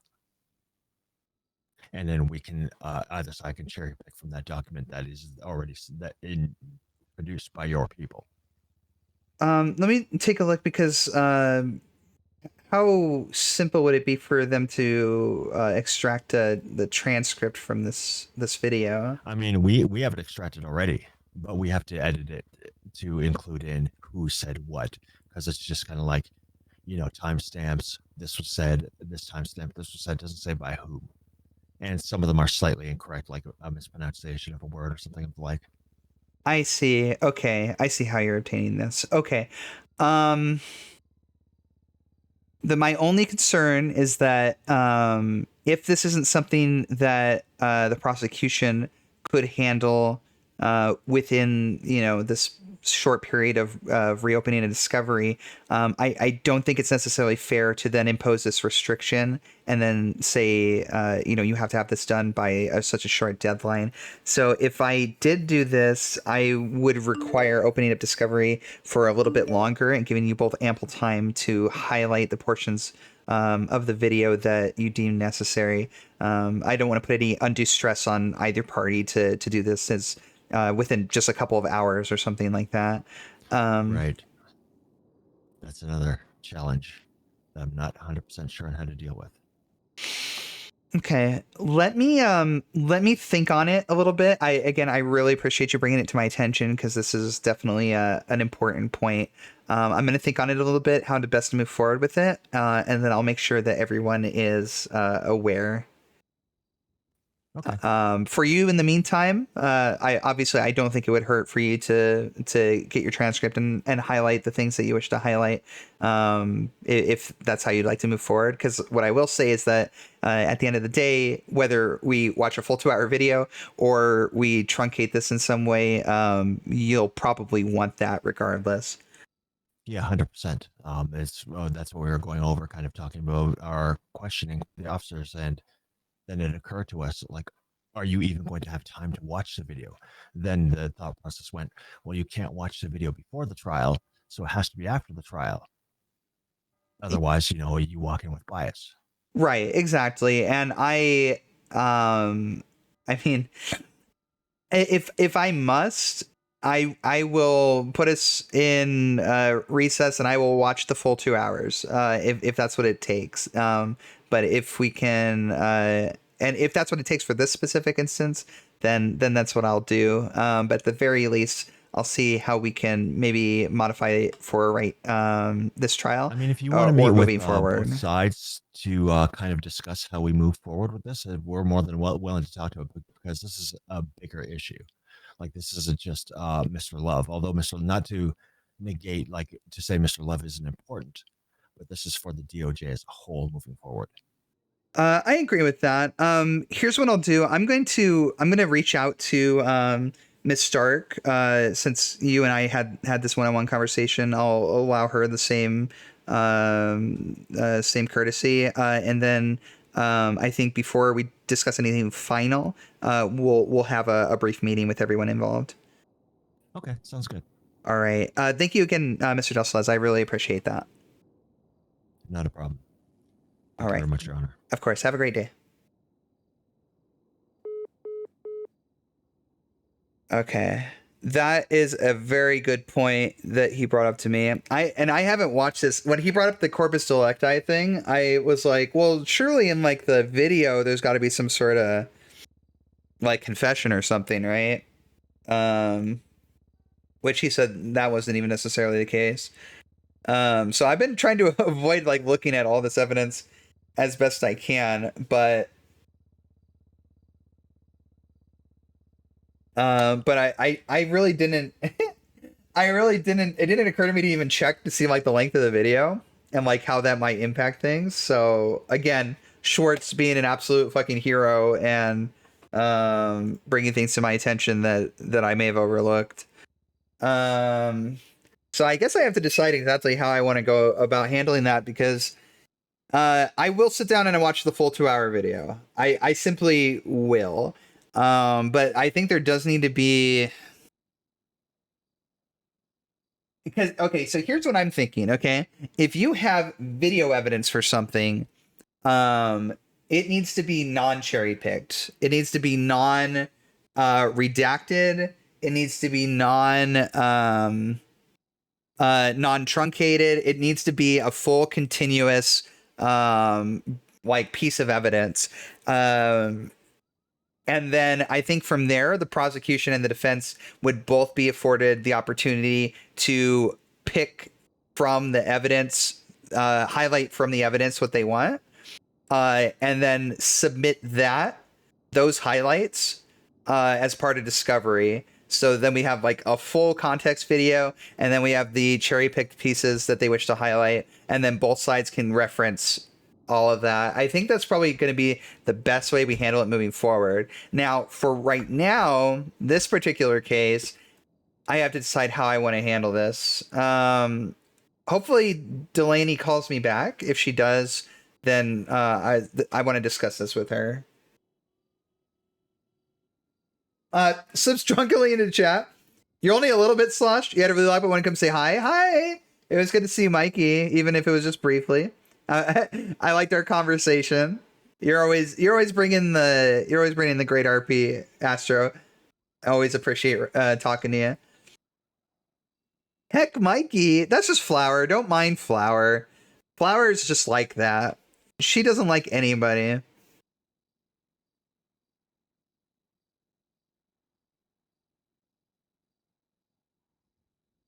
Lies?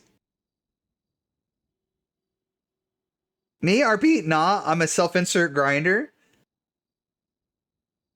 I knew it. I knew Mikey was a self-insert. Well, you know what? I'll allow it. That's fine. You like Dallas and Lincoln? Okay, fair enough. Flower likes Dallas and Lincoln. I don't know. I mean, Dallas I get. Rose is wonderful. Lincoln, I don't... Like, of all the people, out of all the people that I see you being like, heck this, heck that, and then you're like, I like Will. Like, what? What is wrong with you? You might actually be deranged. Lincoln teaches me how to crime. Heck Will? Oh, okay. Wait, hold on. So, okay, but Lincoln's not any better. Lincoln's like the worst parts of Will put into one character.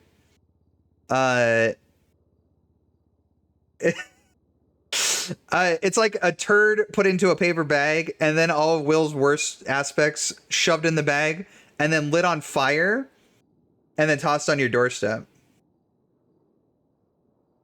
He gives you weed? All right, fair enough. You're very Korean, defo confirmed. There it is. Self-insert. He's playing a Korean. FTO, please. Let's see here. You know, I'm looking in FTO requests. I mean, I see a request from 2 days ago, but I don't see anything else from you. I don't know. Do you really want it? Like, do you actually want FTO in? I don't know. I'm not really feeling it, Astro. If they want to know an answered, yeah, it's tough. For me personally, what I'll say is that I am way more likely to FTO you if you reach out to me directly, send me a DM, and we schedule a specific time. It's difficult for me a lot of time to just at a moment's notice pick somebody up for an FTO shift because I usually have like stuff planned. So they knew it was you. So if you'd like Astro, just send me a DM. Let me know when you're available for an FTO shift because if I schedule something with you, I will take that shift. I will commit to taking that shift. That'll be a scheduled part of my day. Okay, so you'll be guaranteed to get that shift, whatever I agree on. All right.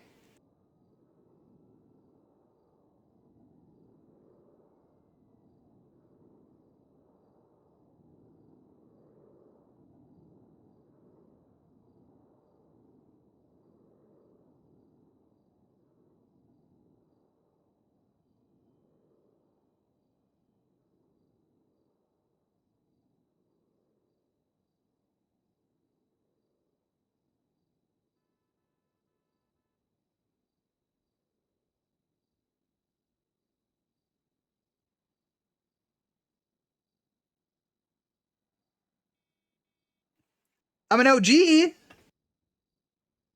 Matt is just a hater. I'm just a flower. They are just a flower, but listen, flower. I know of a couple flowers who aren't so pleasant. So saying you're just a flower is, is maybe a little misleading. I've played Undertale. I know some bad flowers. Join the server again, so bye. I'll see you later, Astro. Bye. Sorry, I'm just sitting here shooting the shit. Don't tell your secrets. Okay, all right. I'll keep it under wraps. I'm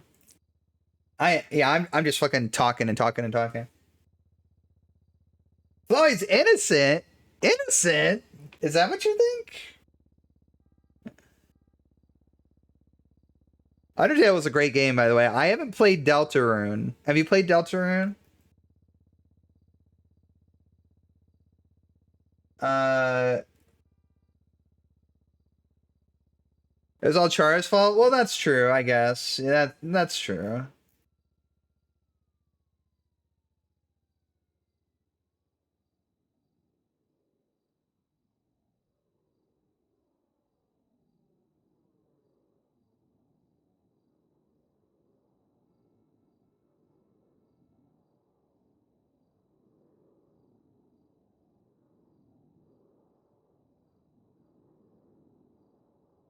You don't play games, you watch games? Well, you do play GTRP.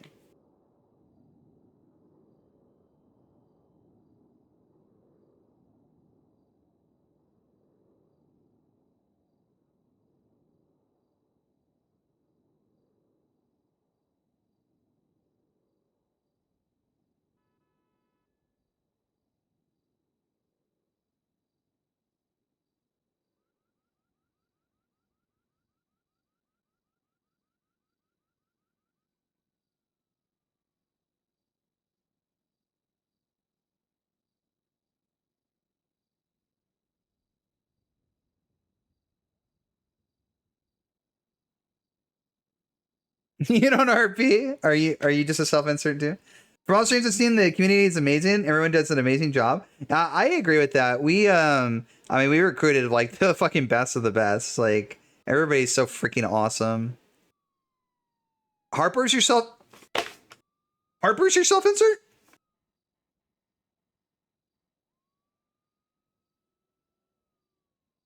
Hold up. Hey, Flower, I just be playing around with you, You know,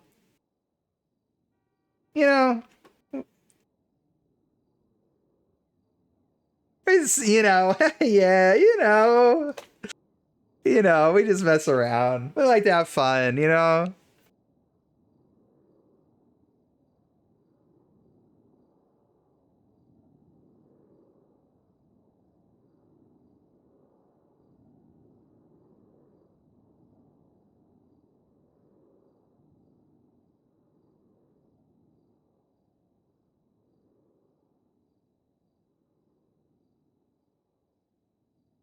Harper will come after Miranda.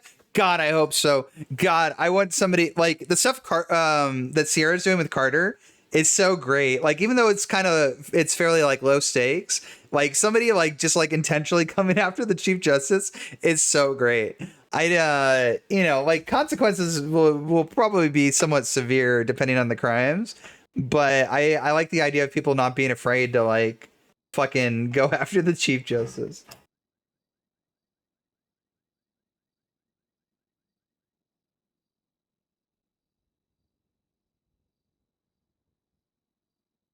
All right. What am I typing out here?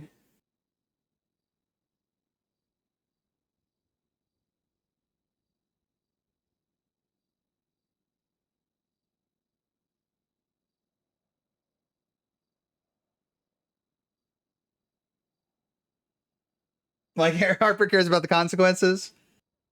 I did only ever see her in prison. Allegedly she was on the outside at one point committing crimes.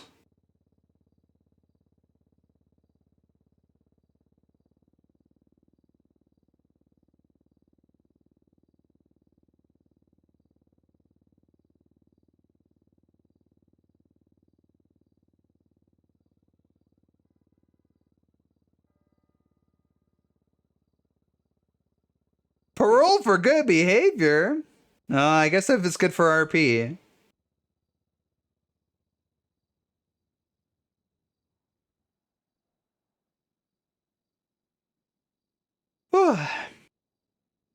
All right, I did have a couple of other things. I actually had quite a few things come across my desk. All right, let's see here. So this voicemail. Hi, this is Amelia Slevin.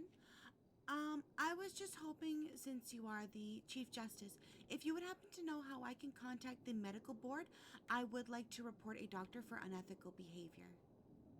All right, thank you so much. Have a lovely day.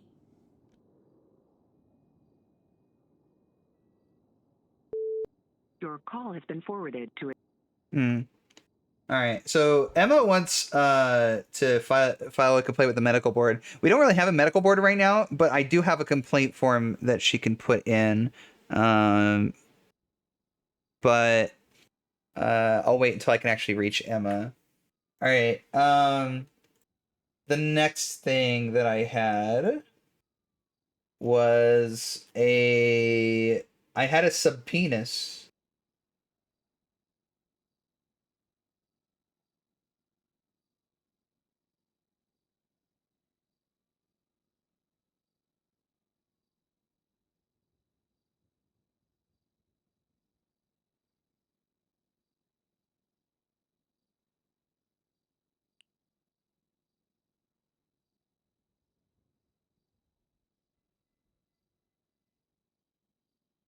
Actually, that's probably a text message. Oh.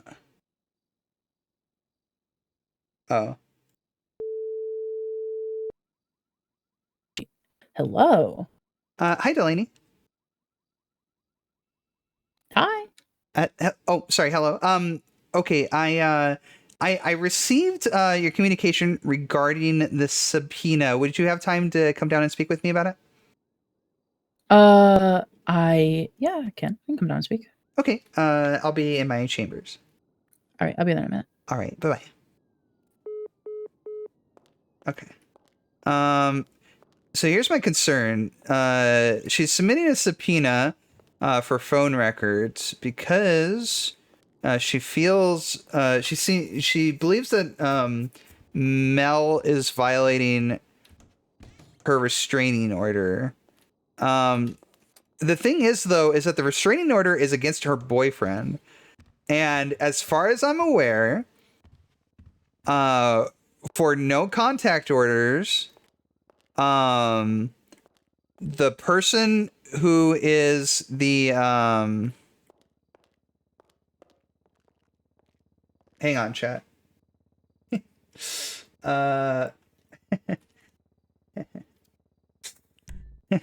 Whoops. Whoops, hang on. You know, I don't have a wardrobe in my office at the moment. Let me just. Okay. I just don't want you guys to see this. Whoa, are my mods not working? My mods aren't working.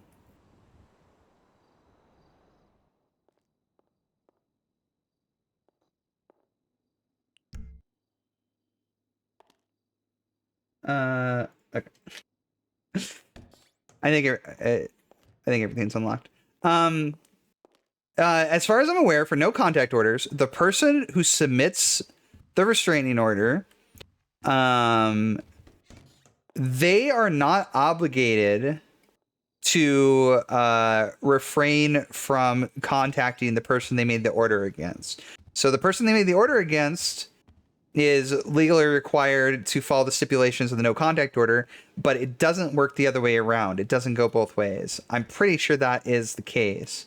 So that would mean that there's no violation here on Mel's part, which means I will not be approving this subpoena. Let's see.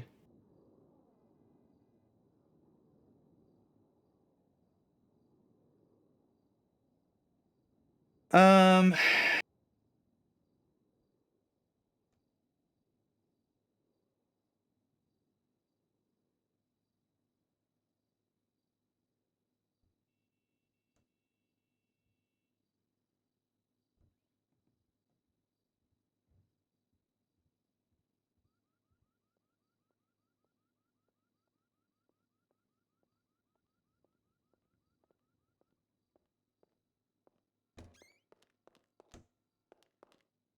Hi.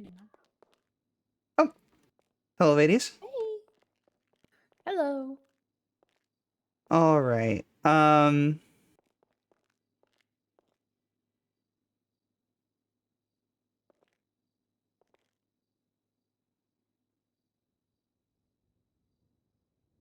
give me just a moment. Sorry, give me just a moment. Yeah, you're good.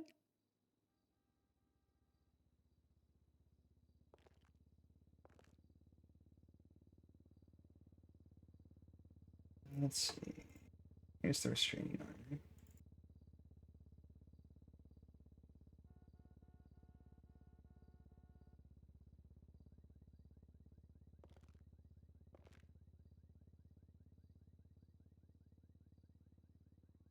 Okay. And so just to be sure that I'm understanding the situation correctly. So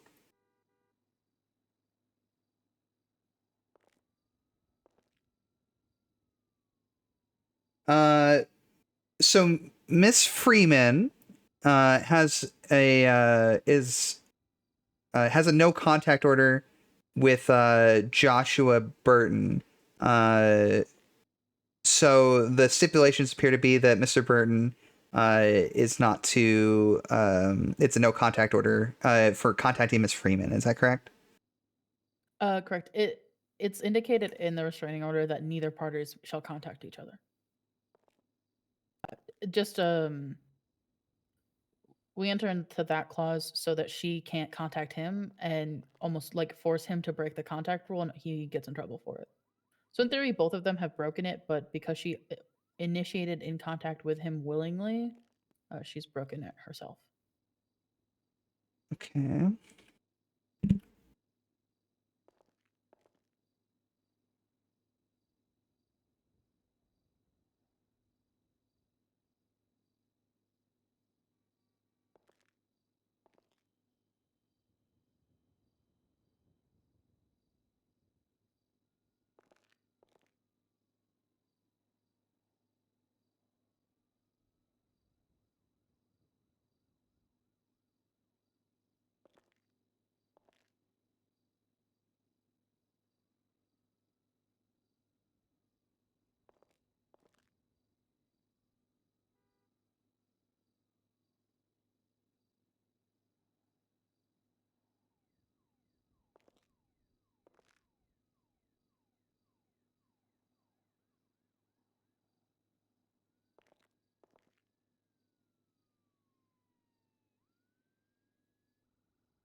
Okay.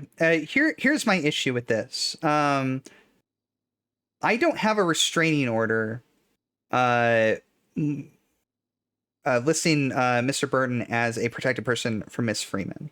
I understand you're saying that there's a stipulation in this restraining order that neither party makes contact with each other, but it's not exactly how this works.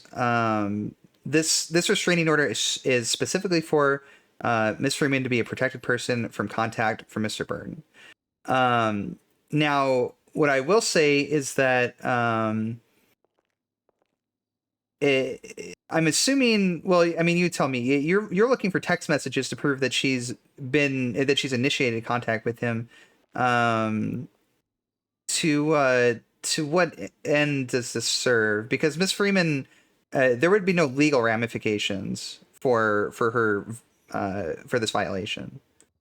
So, as far as I'm aware, I understand that the restraining order is indicated that she is the protected party.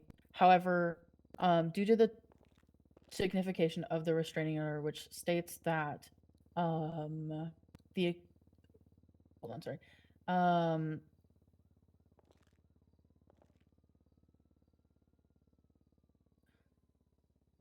It states in it that if contact is made by either party, an arrest can be made for breaking the restraining order, because if she goes and gets a restraining order and then contacts him herself to try and initiate him into breaking the restraining order, that in itself should be a law break. She shouldn't be able to go and contact him and then him respond and breaks the restraining order that she put out against him. And we also have reason to believe, based on text messages received, or not text messages, DMs on Birdie, which are indicated in the report that should be attached to the subpoena, that she is attempting to have him bring a criminal organization to the city. And due to the fact that this is like FIB level, I'm also going into this with a bit of emotion because I'm frustrated, because I went out of my way to get her this restraining order and then get in contact with Agent Brooks through the FIB to get her this restraining order, since I didn't have jurisdiction against him specifically, as he hadn't resided in the state yet. He's currently in the state now, but for her to go in and break that, I think it should be against the law. And the reason that the restraining order has those stipulations is for that reason. If she's going to ask for a restraining order and then go and break it, she's wasted the Department of Justice time, she's wasted the DI's office time, she's wasted officer time and resources. Okay. I understand what you're saying, but we're going to bring this to a logical level, okay? Without the emotion. There is no violation of law for Miss Freeman as a protected party making contact. She's bound by no legal precedent, no legal violation, no established case law or anything that would punish her for making that contact. It's not good. She shouldn't be doing it. And if it's to bait him into some sort of response, obviously that's fairly despicable, considering she is coming to whoever she came to who signed off on this, saying that she needed this protection. What I will say is that by her initiating contact, if that is truly the case, she is demonstrating that she has no fear of this individual that would require a restraining order to be put in place. If I were presiding over this and I had say in it, I would completely nullify this restraining order if I found that she was initiating contact with this person who she requested to be protected from. That's how I would handle it. She would not receive any criminal charges. If a federal body wishes to move forward with that sort of thing, then they are more than welcome to do so, but that is not going to happen in my jurisdiction and not under my watch. So here's how we're going to proceed forward with this. I did not sign off on this. This was not brought to me at a state level. This was done at a federal level. So this will also be handled at a federal level. The subpoena will likewise be handled at the discretion of whatever federal entity decided to put this into place. I am not going to muddy my hands with this. If we wanted to bring it down to the state level, redo this restraining order, we could certainly move forward in that regard. But otherwise, it's not going to happen here in our office. Okay.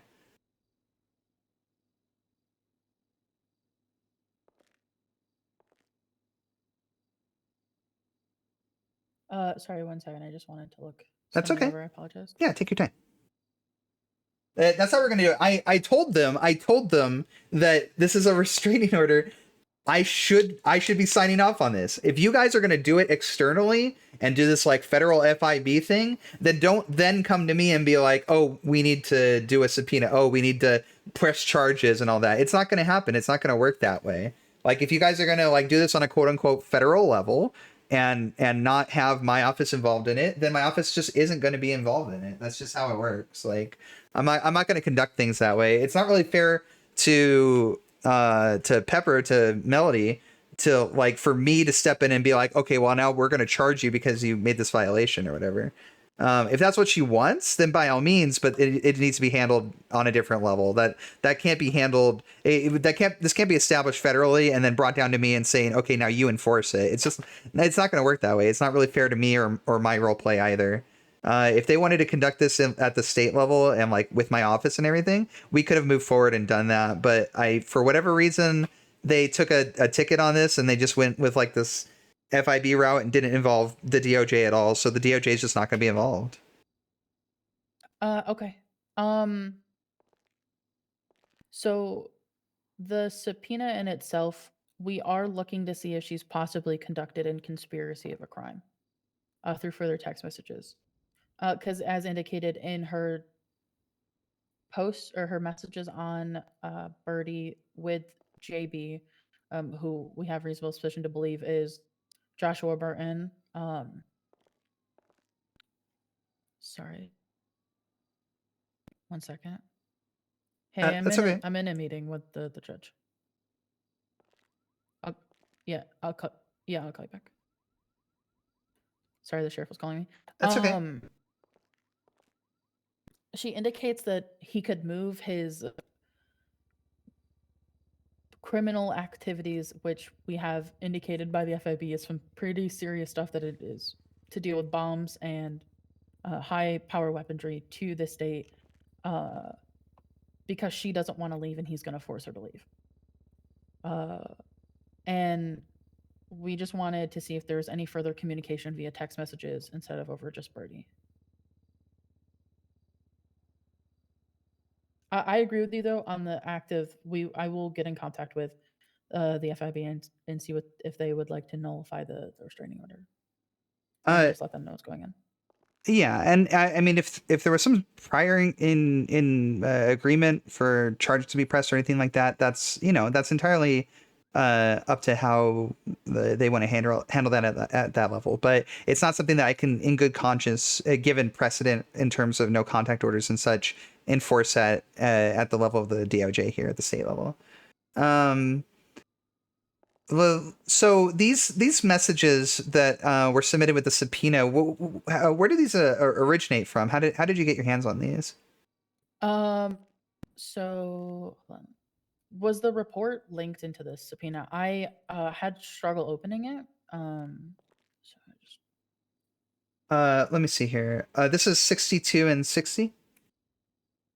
Yes, let me look at 62. Okay, so at report 62, you will indicate that there is a email sent by Agent Brooks of the FIB, in which she indicates that Melody handed over the Birdie messages over free will and her own volition. And so it was just so the chain of evidence is Melody to the FIB agent to our police department.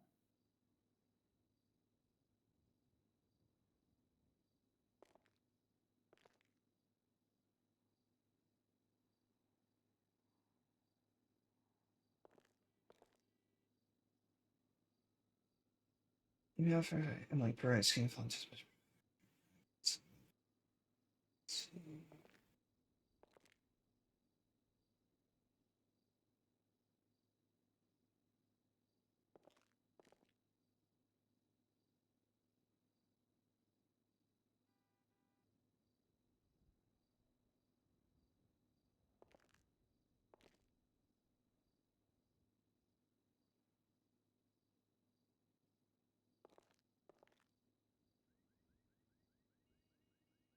See if they have potentially violated their restraining order.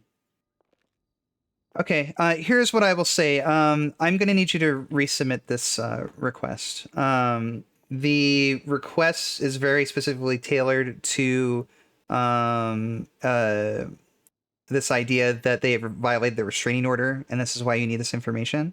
I just need it amended so that it's more specific to these conspiracy claims that you're making. Okay. That should be a fairly minor thing. I don't really have any issue with approving the subpoena as it stands. Do you know which specific evidence alludes to this this conspiracy, the thing that you mentioned about bringing in some sort of criminal entity?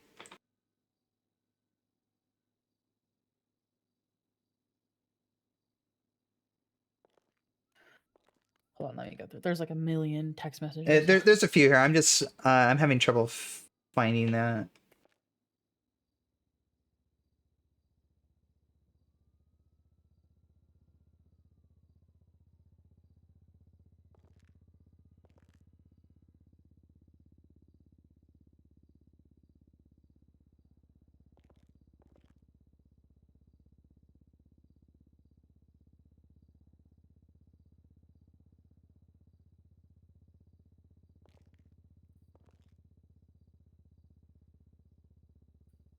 Hi, 1 second. I'm in a meeting with Judge. I'll call you back.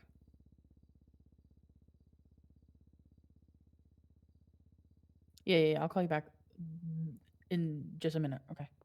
I wish I could more easily show you Everybody guys gets to contact me when these I- messages. Oh, my phone has been nonstop today as well. Going through your laptop, see screenshots from GTRP brings back memories. I love going through like old screenshots and it videos. is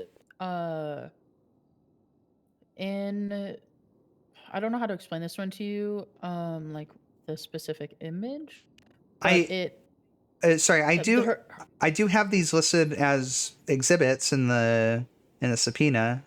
Is that helpful?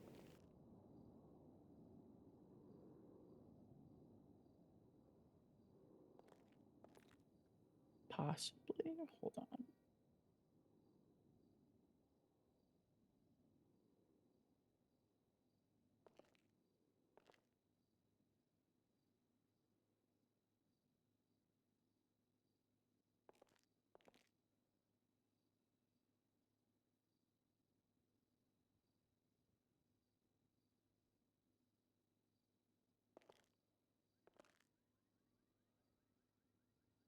Are they swaying in sync? Yeah, it's Exhibit F. She says, "What about a better deal? City is fresh for the picking." Better deal. City's fresh for the picking. Really isn't the answer. I guess we'll give you a few days. Sort your life out here because it's done. Break. Oh, that's all those little nobody's. What about a better deal? City is fresh for the picking.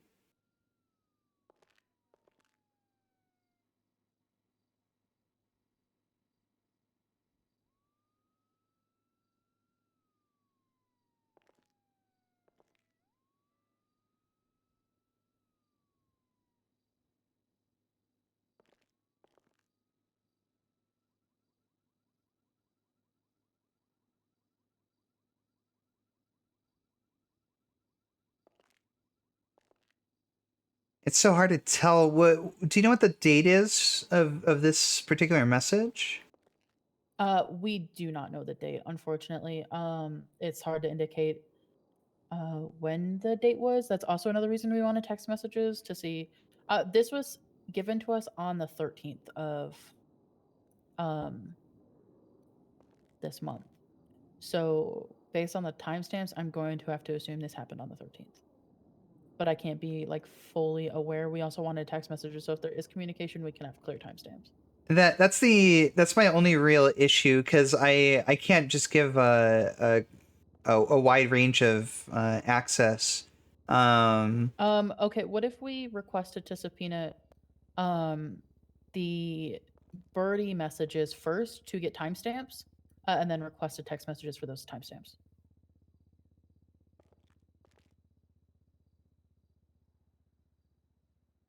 I know we already have them, but we don't have like dates and times. Right. And we need the dates and times to indicate when we would want text messages.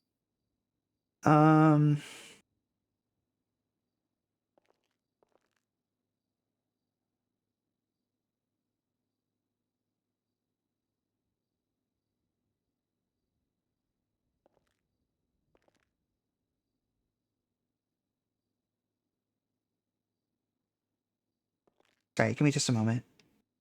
Yeah, you're okay. Let's see. How do we end it? It's unfortunate because this should have a date on it, on these text messages. The fact that it doesn't, is that just a thing with the phone? Like, because that's just a thing with the phone. It's really not fair to. Oh, I see. Hold on.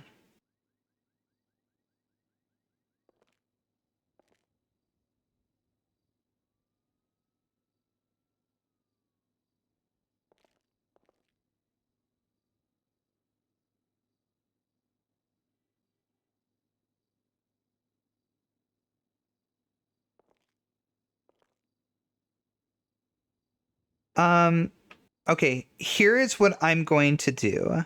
Like I said, I'll need you to resubmit this just with some minor alterations. What I'm going to do is approve a subpoena for the time frame for the text messages from Melody Freeman's phone.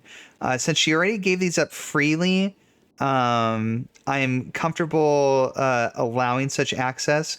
What this will do, okay, is allow you to ascertain the exact date of the text messages. That doesn't even necessarily need to be provided in sort of images or anything. We will I will have our tech gurus who pull this information down supply you with the dates. When you have those dates, then my recommendation would be to file another subpoena with a specifically tailored time frame relevant to those dates so that you can ascertain further conversation around this time period. I'm going to limit it just to the text messages for now, and then we'll move forward with a further request after that. Okay, perfect. And then I'm just gonna re-ask to make sure I understand properly. Mhm. So you're gonna go in and have the dates from the birdie messages sent to me, just due to the fact she's given them over already, but we just need dates. And then once I receive those dates, Sorry. Are these from Birdie or are these text messages? The ones that were the submitted? ones that are already submitted that she handed over are birdie DMs. Birdie DMs. Understood. Okay. Yes. Then yes, because she already turned those over. That way we can get the exact date stamps, and then we can be sure of the time frame that would be relevant to this, just so we're not falling outside of any sort of constitutional bounds. Okay. I think that should be fair. I'm comfortable with approving that. So when you resubmit the subpoena, just change your reasoning to that you're, investigating whatever this potential conspiracy or threat is, and then that should be sufficient. Take out any reference to restraining order violations, just because it's not going to be relevant to this. Okay. And then for your requests, it's just going to be for Miss Freeman's birdie messages pertaining to the ones that were submitted in the evidence. Okay. So am I clear to subpoena text messages? Once we establish the time frame, the relevant time frame, then put in a separate subpoena for the text messages relevant to that time frame, and I don't see any issue with me approving that from that point. The one thing I will say, and hopefully further birdie messages glean this, is that she does say, "What about a better deal? City is fresh for the picking," and to me, this doesn't really lend itself to an assertion that there's some sort of criminal element that you mentioned earlier, but it certainly could lend itself to some conspiracy. I think that's pretty obvious given the wording here. So so once you get those birdie messages, maybe there'll be more information there than you even have here that you can work with. But like I said, then I'll take another subpoena for the text messages with the relevant time frame. Okay. I will I'll have a subpoena run up for birdie messages then. Okay, perfect. Send that over to me and I'll approve it right away. Okay, perfect. I'll get that done as soon as possible. All right. And then one other matter, Miss Stark. Yes. Are you sure you're serious about this adoption?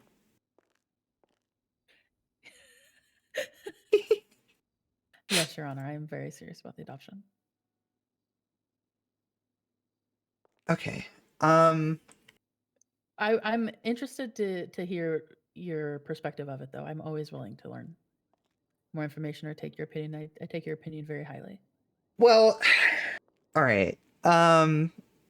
First of all, what I will say is that, you know, yes, it's an adoption of an adult, but he's also 18. I mean, this is still a child, a very, very young man. So for all intents and purposes, you're adopting an adult. Obviously, the legal cutoff is there, but especially given the behavior and the conduct of Mr. Barrett that I've encountered in the past, I mean, you are adopting a large child. Are you really okay with doing that at this point in your career? Honestly, Your Honor, if I can be as honest as possible. Please, because really, I'm not even talking to you as a judge right now. I'm more talking to you as as you would say, BFF.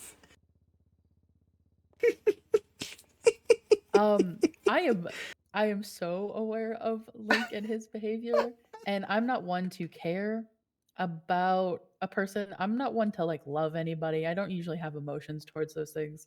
But Link has wormed his way into my heart, and I care about him a lot. And I know that this adoption would make him happy. And whether or not it's seen as the courts is legal, I'm still gonna view him as my kid. And I think that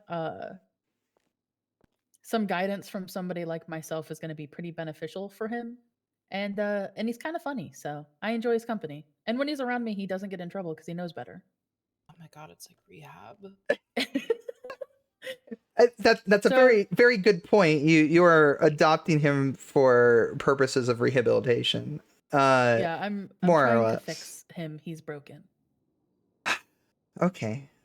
Oh my god, I can fix him. If you are sure, I will summarily approve the adoption without any further rigmarole necessary. Will Mr. Barrett require a name change? Ooh, I should ask him. Hold on. Can I call him? Find out from him if he wants a hyphenated name, if he wants to adopt your last name, how he would like to proceed. Say goodbye to your clubbing days. What do you mean? He's an adult. I can still go clubbing. I did it last week. I know. God, it's such good RP. I fucking love this shit, man. At least you don't have to find a babysitter. Curly is so fucking great, honestly, dude. Cormier has been babysitting him. I completely forgot about your relationship with the sheriff. I'm sorry, is he involved? No. My relationship with Cormier outside of work, because it's always professional while I'm working in the capacity of the district attorney. Of course. However, when I clock off, my personal relationship with Cormier is I never merely clocked for in. pleasure and pleasure alone. I still treat him like, I guess, any other person. Understood. I just you know, Mr. Barrett seems like a very strong contender for most needed to be saved individual in the city. And I can't help but think that having the influence of the district attorney and the sheriff of the LCSO as parental figures in his life would certainly be incredibly beneficial. I would agree, but that would mean having Cormier way more involved than I'd want him to be. But you know, like a solid babysitter is a pretty good one. You know, really, at the end of the day, isn't that all what men are anyway? So true. Oh my god, she gets it. I kid. Not, well, maybe not entirely. Yeah, right.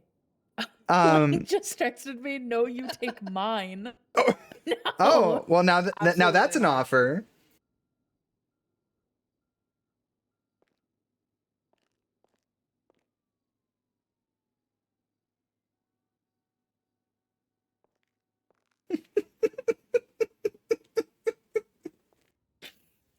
Oh, this is fantastic. Oh man. This is why I like playing Miranda. You know, not just relegating her to hearings and court proceedings and stuff.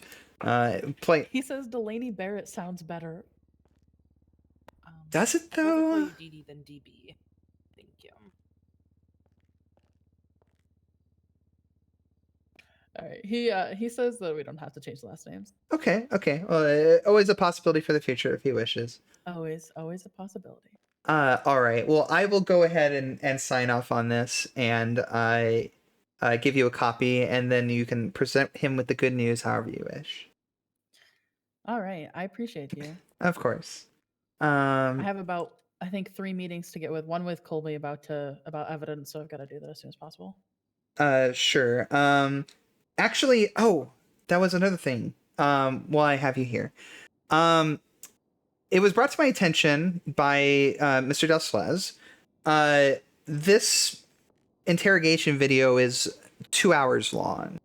Is that accurate? I haven't really looked at it. I don't want to, bias myself in any way. It's long, right? Yeah, it is. It was a long interrogation. So here is the situation I'm faced with, because if I need to watch a 2-hour-long interrogation video, obviously I will, in the interest of fairness and justice. However, is there a possibility that maybe the entirety of this is not relevant and there might be points that would be better for you to highlight for evidence? Yeah, I'll go through it, and when I put in the evidence of the whatchamacallit, because I was there, so I know exactly what points I'd like to bring up. Okay. When I put in the evidence for the medical report, I'll also give you key timestamps, if that'll make it a little bit easier. That would be perfect. I think that's how I would like to move forward in the future, because I think having video evidence is perfectly fine. But we do want to avoid situations where I'm stuck in deliberation for extended additional hours simply to watch a video where everything may not even necessarily be relevant. So what I will do is I will specify when I open up this discovery here for the medical report, to also be able to take your timestamps. Defense is also being afforded the opportunity to do so as well and highlight what they would like from the video, just in case there's any differing aspects of the video that you're both highlighting. You'll both be able to reference each other's submissions and move forward from there. And then I will leave discovery open, I think maybe just a little bit longer than noon tomorrow, just so you both are afforded the opportunity to reference that. Okay, sounds good. All right. The second I get like this medical report, I'm gonna put it in, whether there's just to give them more time, because I'm also about fairness. And I appreciate that. I mean, at the end of the day, this is our first pretty major trial. There have been some hurdles, but I think we've done a gracious effort in overcoming them. So I agree. All right. I appreciate you. I've really got to make these phone calls back. I understand. If you still wanted to talk about that matter from yesterday, you feel free to reach out to me. Okay. I will. I think me and him resolved it in my office. And that's great as well. I'm very happy to hear that. Yes, ma'am. And I'm receiving a phone call. Okay. I appreciate you. I'm gonna take this. I love you. You too. Thank Goodbye, you. Mister. Goodbye. Chief Justice Miranda Covington. Hello, I missed a call from this number. Let me see here. Sorry, who am I speaking with? This is Amelia Slevin. Oh, Miss Slevin, you reached out to me the other day and left me a voicemail regarding filing a complaint to the medical board. Is that correct? I was just wondering if there was a medical board to file a complaint with. The established medical board is not, as far as I know, public facing, but they do accept complaints, and I did solicit a complaint form for you to submit. So as of right now, the process is you would fill out this complaint form, and then I can go ahead and take that for you, get with our state representative, Mr. Tom Smith, and we'll make sure it gets to the medical review board so that your voice can be heard. All right. Thank you so much. Absolutely. I greatly appreciate it. Sure thing. I will go ahead and email that over to you right now. All right. Thank you very much. Your help Absol- has been greatly appreciated. Absolutely, Miss Levin. Was there anything else I could help you with? No, that was all. I was simply returning the call. Thank you so much. Of course. You have a wonderful day. You as well, ma'am. Okay, fantastic. Look at us. Look at us. Look at us just fucking, we're just fucking shit. We got the fucking dual action out. We're just pop pop pop pop pop pop pop.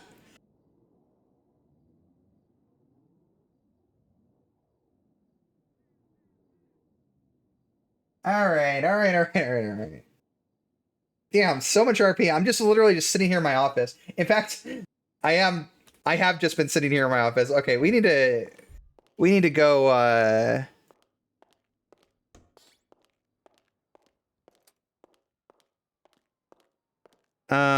food delivery. Johnny. Is Johnny available? Your call. He's not.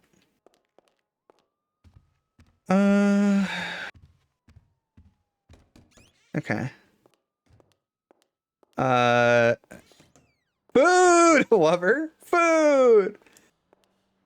Oh, blood drive. Okay. Oh wait, let me make sure this is locked. Went to bed raining, woke back up raining. I hate it here. My weather system doing the work. Oh, I don't have a car anymore. I forgot my car got repoed. Rip. Oh,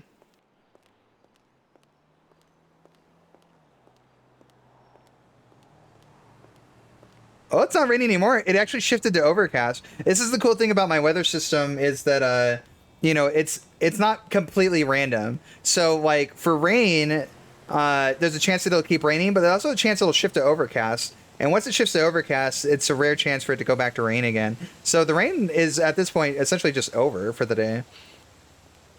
Why is there a limo here? Do you think there's somebody here who could take me somewhere? There's nobody in the limo. Is this a rental? Yeah, it was a rental.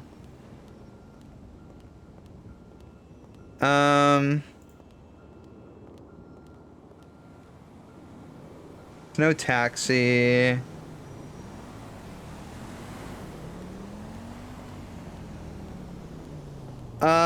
We'll just go rent a car for now. That's right, I forgot the car rental is literally right across from the... Oh yeah, I'm gonna run here. I forgot the car rentals, I put the car rental right across from the apartments.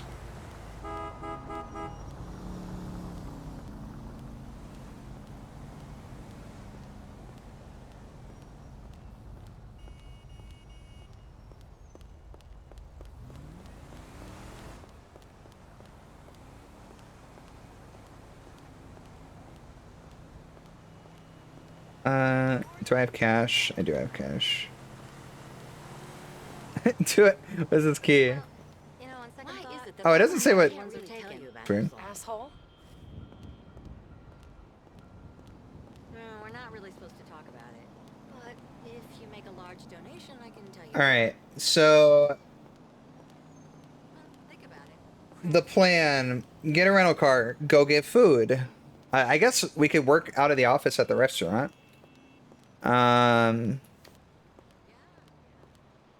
Let's see. Go get food.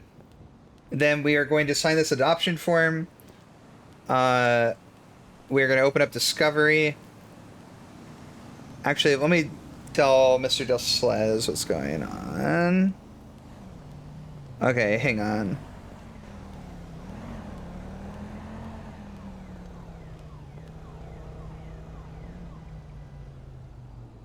This is Slevin.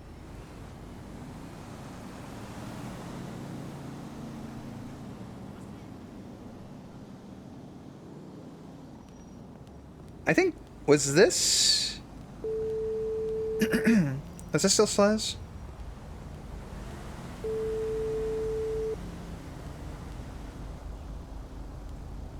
Hello, Chief Justice. Hello, Mr. Del Slez. I just wanted to call you and let you know that, Miss Dark had the same exact idea when I brought up the situation with the video. She is already going to go ahead and highlight portions of the video that she would like to for evidence. So what I'm going to do is I'm going to open up Discovery. We'll include for the medical report as well as anything you'd like to highlight from the video on both sides. We'll leave it open for a little bit longer. Is she doing a video edit or just timestamps? She's just on going our to. end, we're just planning on doing timestamps. She's just going to do timestamps. Yes. Okay. You're free to submit it however you like, however you think would work best for your use Whatever makes case. it easiest for you. I can do either. I don't mind watching a specific portion of the video. I also don't mind just reading the transcript. I think either is fine. Okay, man. We will handle that. Okay, perfect. So when I open it up Discovery, just submit that to the docket. I'm going to leave it open just a little bit longer so that both of you get the chance to review each other's submissions, and then we'll proceed from there. Understood, Your Honor. All right, perfect. Do you have any other questions for me? Nope. I'm just going to go under the knife here. All right, perfect. Well, thank you so much for your hard work and your dedication. No problem. All right, take care. Okay, this is... God, what is his first name? Oh, it's Don. Don DeSlez. Oop, this doesn't... What? Ah, this doesn't have a walk yet.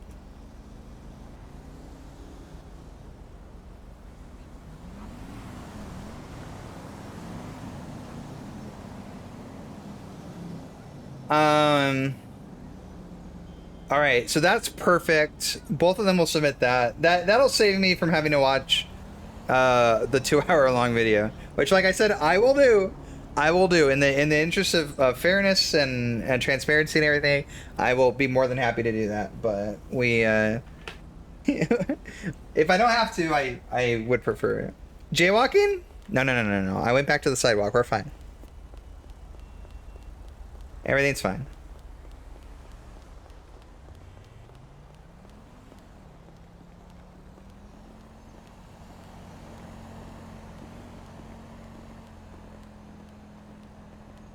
Don't you fucking walk into me. This is the wrong fucking day, you hear me? Okay. I'm not getting dragged into your issues. Whoa. Brenda is not happy. Dude, I can't believe I wasn't clocked in this whole time. I did a whole ass hearing and everything. Oh well, fair enough. Damn.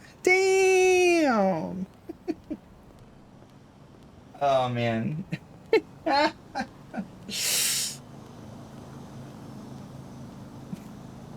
I can't believe Delaney's officially going to adopt Lincoln. What an absolute travesty.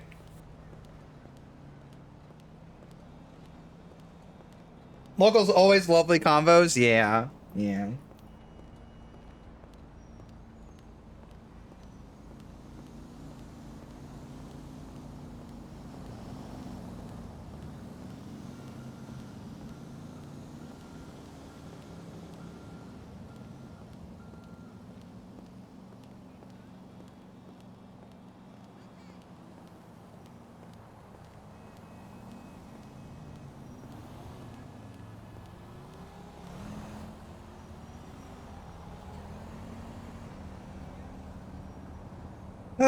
Man. RP, baby. Fucking RP. Chat, I have the next 2 days off of work. Today was rough. but luckily, so I work for a bakery, and it was Valentine's Day. But luckily, only half my shift required me to do anything customer facing, so it could have been a lot worse. The first half of my shift was just like us prepping for the day, but luckily I literally have the next 2 days off of work, and I'm considering maybe trying to get somebody to take my Friday shift or my Saturday shift, which it's only 5 hours, so it's not the end of the world if I gotta go do it. But it kind of would be nice to just have the next fucking 4 days off.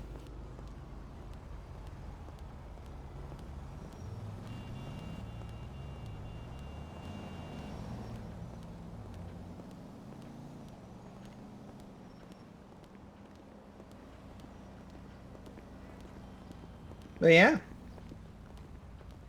Thursday, you're off Friday and Saturday? Let's go. Let's freaking go.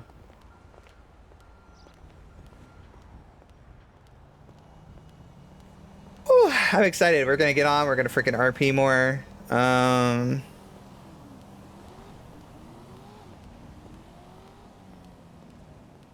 want to play some Jade. I did not reinstate Ned's bail conditions.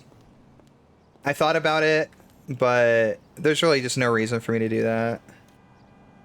Let's the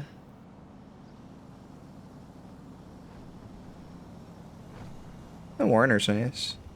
Oh, wait. Why is it worded like that? You need $50 more to rent the vehicle? That's weird.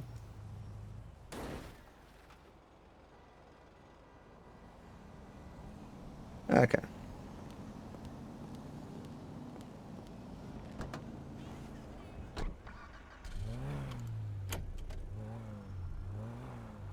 You don't know what you'll be doing on your off days? Well, could I make a suggestion?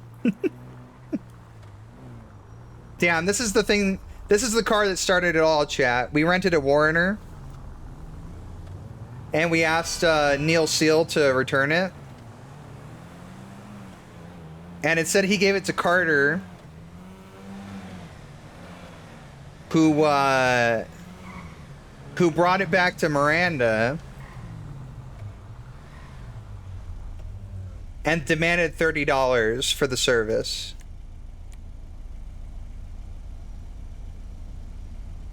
And the rest, as they say, is history.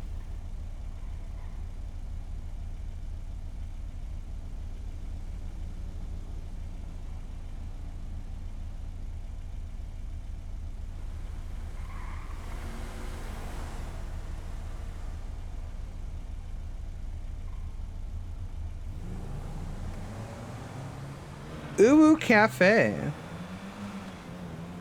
Whoa, should I go over to Uwu? Seems like they're open right now. What the hell? This thing makes a funny noise. Go for it, you're up for suggestions? I mean, I think you already know what I'm gonna say.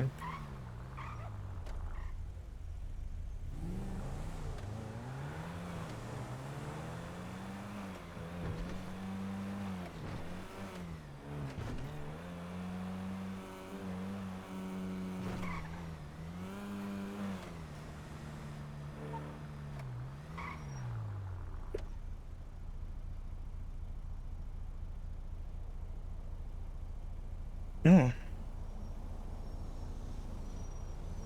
Come to Uwu? Alright, we're going to Uwu.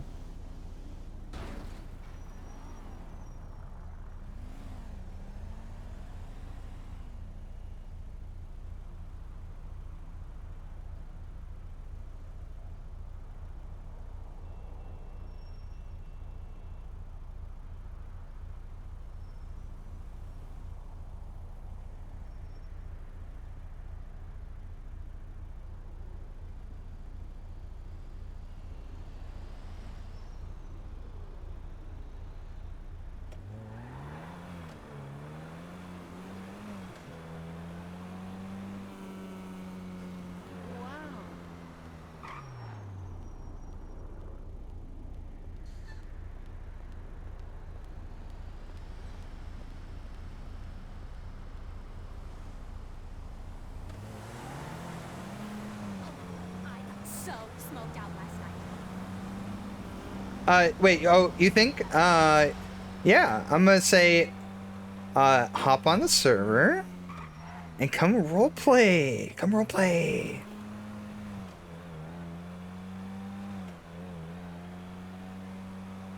If you're feeling up to it. If you're feeling up to it. But I think you should come roleplay.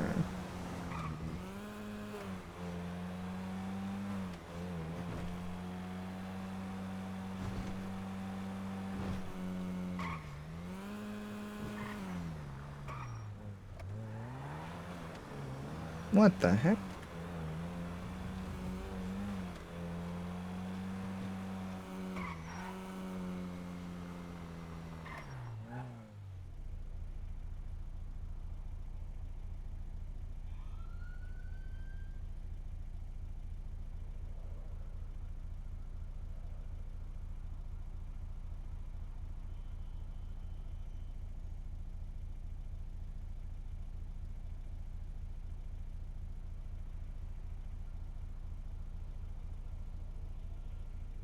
Royalty-free gavel sound.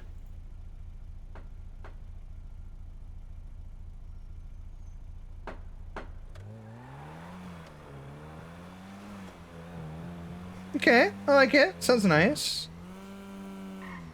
We just need it to be appropriately loud.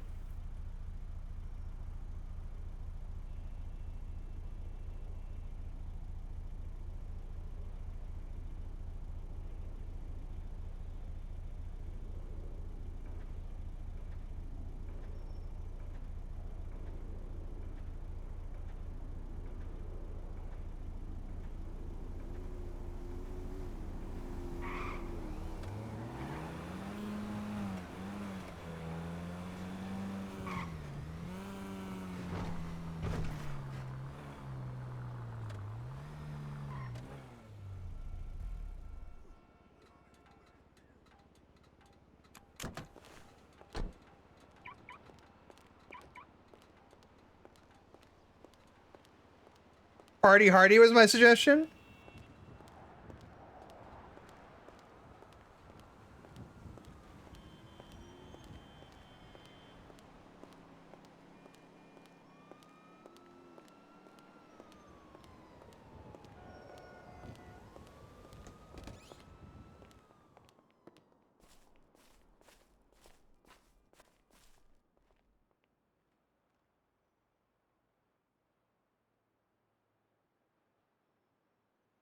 All right, buddy.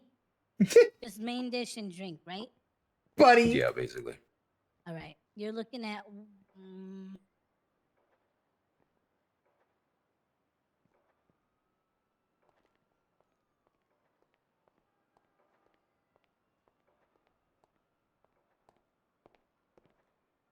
Don't forget. You're looking at the- $165. Don't forget his 10% discount as well. That is with his 10% discount. 100 and what? 165. Okay.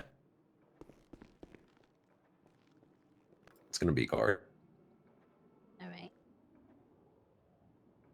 There you go, sir. Hey, I appreciate your business, bud. Lean forward so I can speak into the Give me a microphone. moment. I forgot your one free gelato. Oh You yeah, get you're a gonna free get gelate. yeah, El Gato Gelato, orderly. Ali, that's What? Portuguese. El Gato Gelato? Yeah. Gato is cat in Spanish. Orderly. Orderly vato. Now you're just saying French words. What? Huh? Huh? And your order is in this tray, sir. Thank you for your patronage.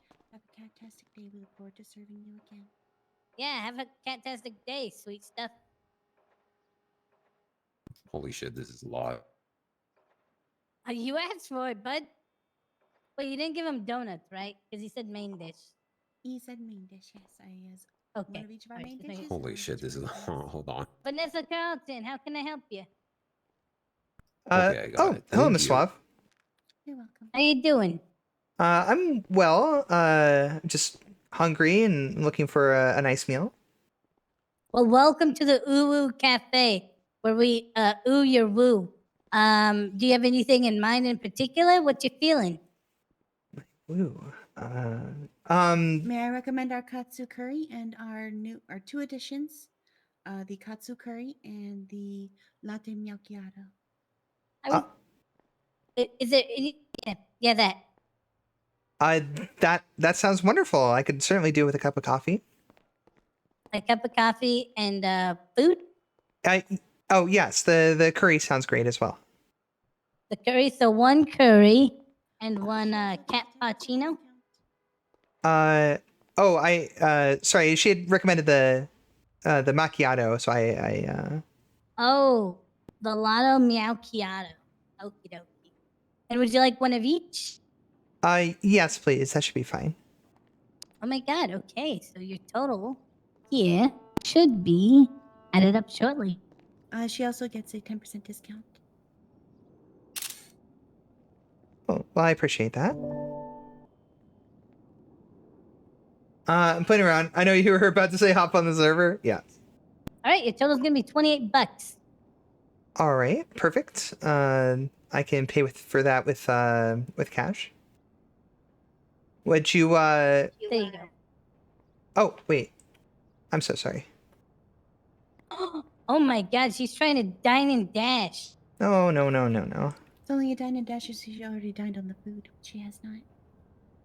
Oh. Grab and dash. Smash and grab. Your food should be on the tray, ma'am. It pleases the court. It does, and here's a little extra on top. Oh my god, thank you.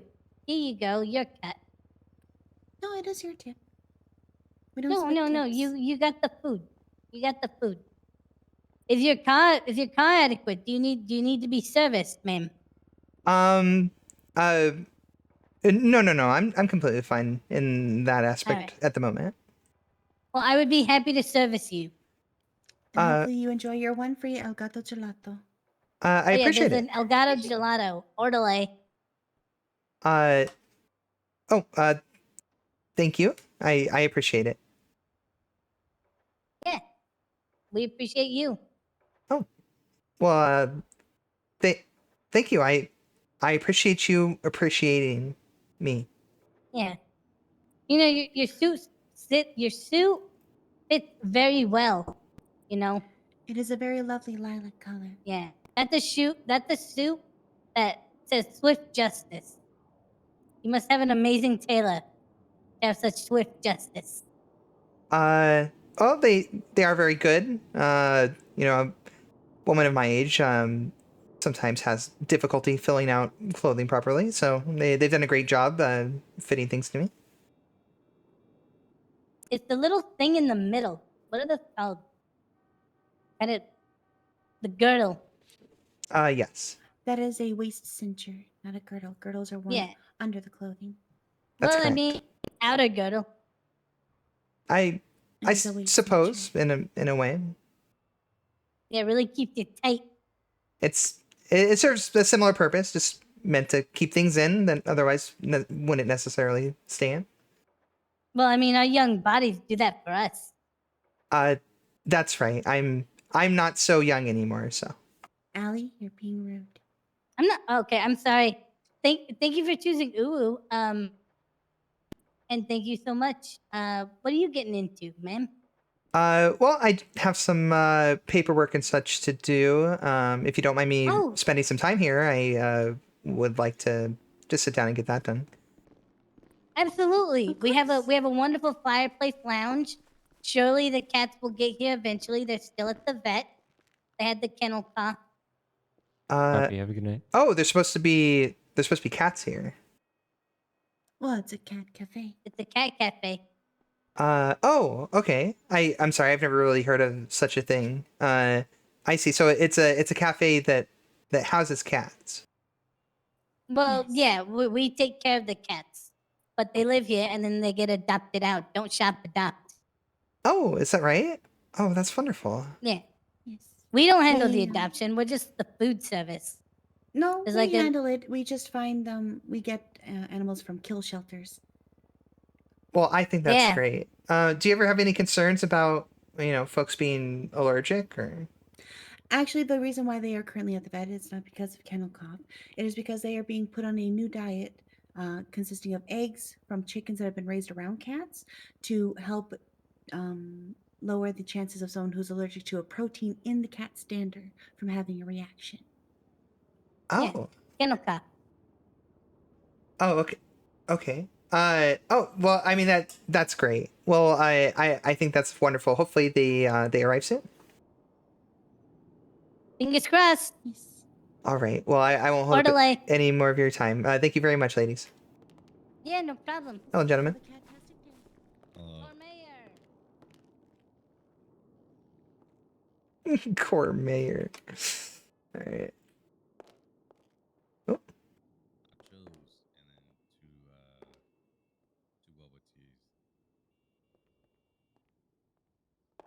Okay. Why am I standing? It's interesting because I thought like the sitting things were part of that same resource. So if that's the case, it'd be interesting that they eating the food. All right.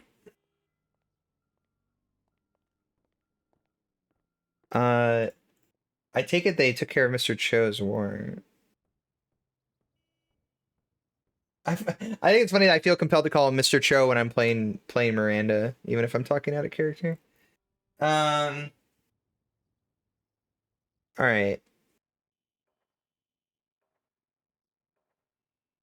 I think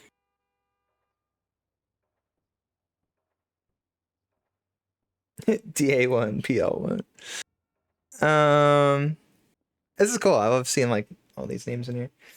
All right, I'm gonna take a quick break, chat, because I haven't really done that yet. So we'll take a quick break, run to the restroom and all that. You know if that's working? I think that's great. I think it's fantastic. Get up and stretch, get some water, make sure you're staying hydrated. We'll be right back, okay? Yeah, I'll take 2.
All right.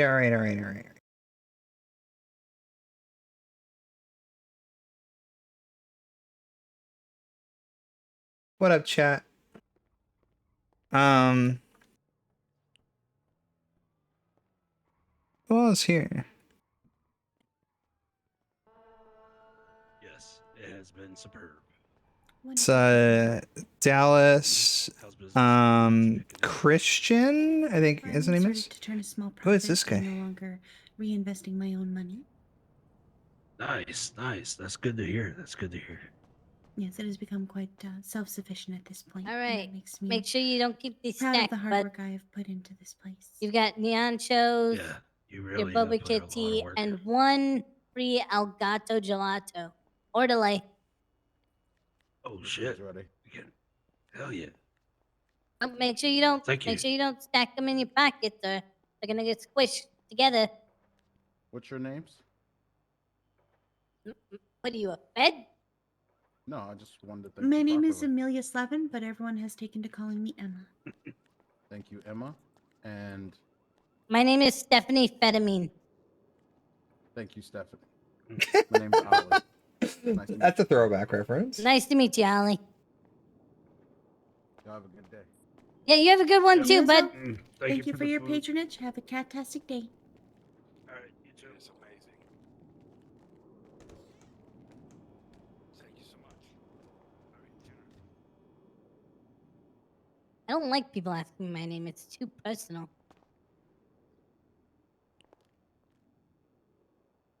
Miss Justice.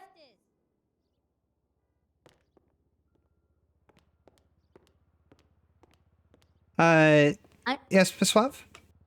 I'm sorry that I'm sorry that you were hassled. We have a private lounge in the back where people can't bug you. Oh, that's okay. I was so deep in my paperwork I didn't even notice. Okay. The I saw them. sheriff tried to speak with you. Oh, I see. Well, I mean, I don't mind folks approaching me and speaking with me. It's not an issue. Well, they swarmed you. I was about to go over there with the broom and be like, "Get back! Get back!" Well, I appreciate you looking out for my well-being, Miss Suave. Absolutely. I'd be like your bitch ass bailiff. Well, hey now. Please don't say anything. Yeah, please don't say anything rude about my bailiff. He's a very nice gentleman who has helped me out immensely. I don't know. He's kind of a dickhead. We have each had different experiences with him, and if hers is positive, why work to eschew that? Well, that's True. okay. It's okay. I mean, you're free to speak your mind as you see fit. But I do appreciate again you looking out for me. I'm gonna get back to my work now. Absolutely. All right. You look amazing, sweetheart. Thank you.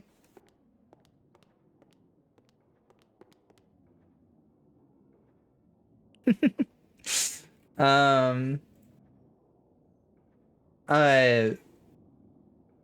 We got turkey tacos, chat. Player business materials.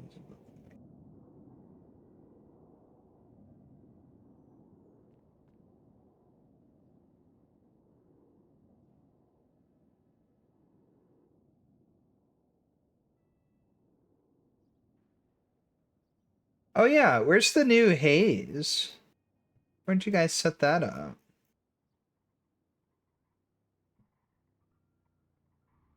Oh, this AI Robbie picture looks really cool. Oh, I should make some of these for my characters. I made one for Wendy a while back that turned out really nice. I made one for Pandora that turned out superb as well. I haven't done any AR in a little while. All right. Okay. Meta, they sit up next to autos? Wait, really? Chat, is this real?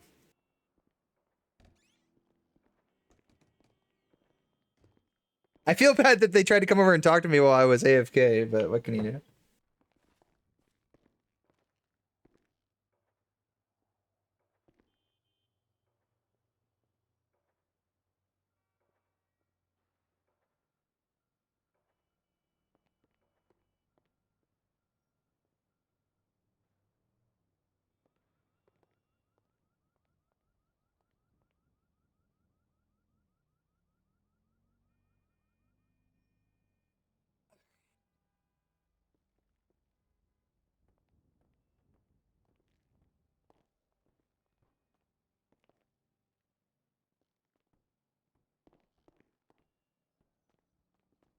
Oh, I was like, what do I eat with my turkey taco, or what do I drink with my turkey tacos, chat?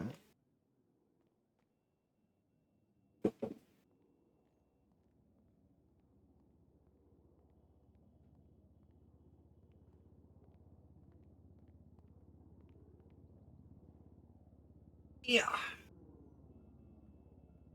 And I think the obvious answer is I drink Baja Blast. Let's go. I got me some freaking bottles of Baja Blastitude. Hell yeah, let's go. Hi, Lix. How you doing?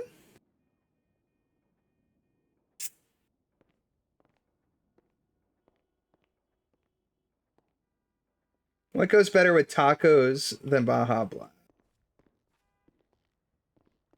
I mean, you know, some of us might say like horchata or something, but personally, I think when you have Mexican food, you gotta have Baja Blast. It's just tradition. Yeah, they had bottles of the stuff at Walmart last time I ordered, so got me a couple of those. Just woke up. Well, welcome back to the world of the living. All right, without further delay, let us send Hellgirl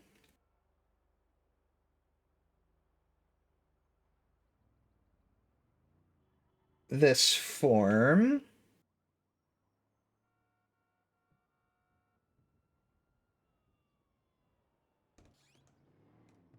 Let's see, medical complaint form.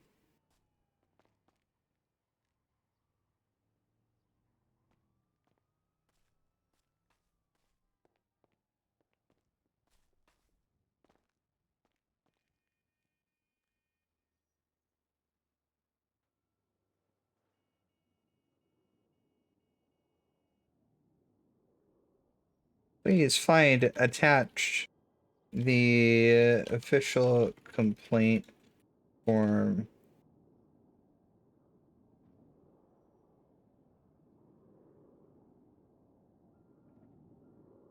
Medical review board that represents Pillbox Medical.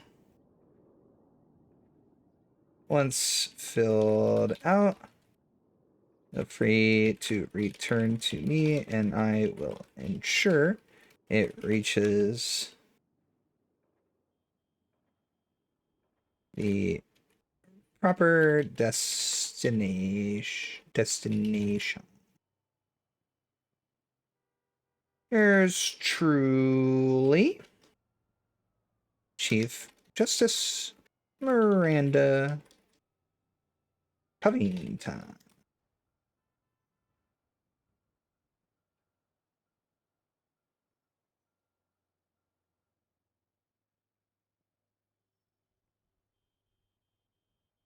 All right, fantastic. So that's out. Mountain Dew's your go-to? I freaking love it. I did realize though the other day that I sat down for a snack and I poured myself a bottle of Baja Blast and I was eating flaming hot Doritos.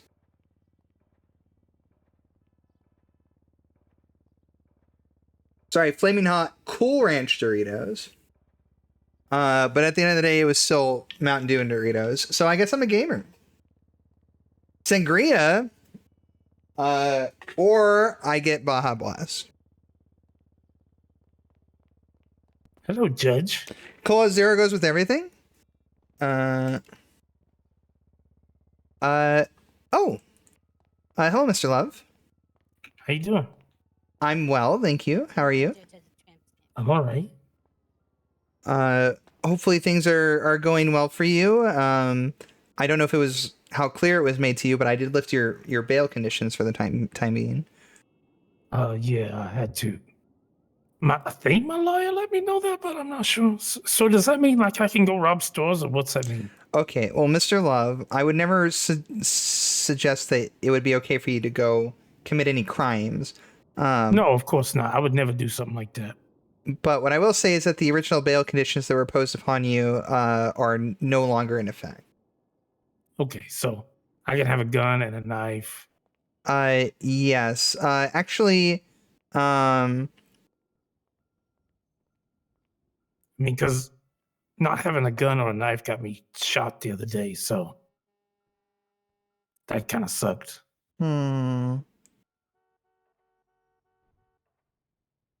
I did technically remove your weapons license as part of your bail conditions. You know what? Sure, I'll reinstate your weapons license. Now, Mr. Love, if you are convicted on these charges, it would be revoked again, but I will reinstate it for the time being. I mean, I just need to know, exactly what it is. You know what I mean? Like I've been fine without it, except for that one day that locals shot me 3 times. I understand. Well, if I reinstate it, obviously you'll be free to conceal carry in public again. You'll be able to be free to purchase firearms again. So Okay.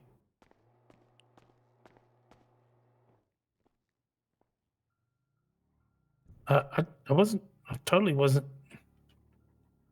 irritating the judge. Mm-hmm. I have your stuff. Okay, thank you. All right, Miranda, have a nice day. you as well. That's been reinstated. You may you may wish to get a new copy of your weapons license if you need one, but at this point you're registered in our system, so you're fine. Oh, okay. All right. Thank you. You're welcome. Thank you. Of course. Have a great day. Have a nice day. Thank you, Emma. Okay.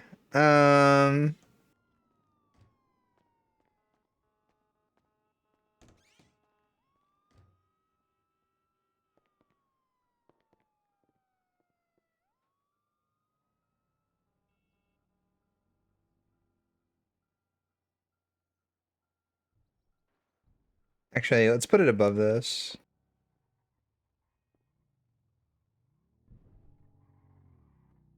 Bail conditions revoked as of 15. Oh wait, I'll say.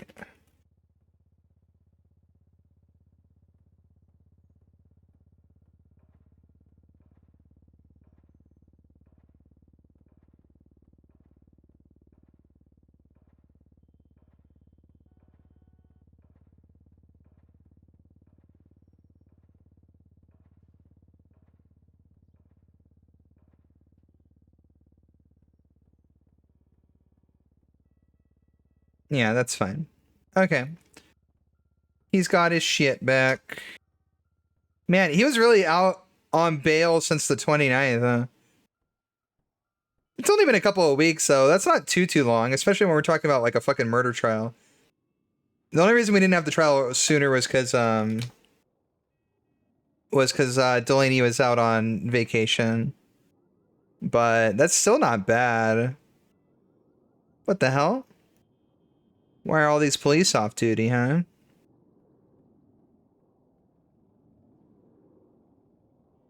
I know Lover shirtless, but at least he has more tact than Ned's shirtlessness looks. Yeah, shirtless looks. Yeah, well, what can I say? Why is Ned shirtless? Hey, if they want to allow him to be shirtless in their store, that's all fine. You always get the urge to hug his characters. Yeah, I freaking love Lo. Did someone blow up the police station or something?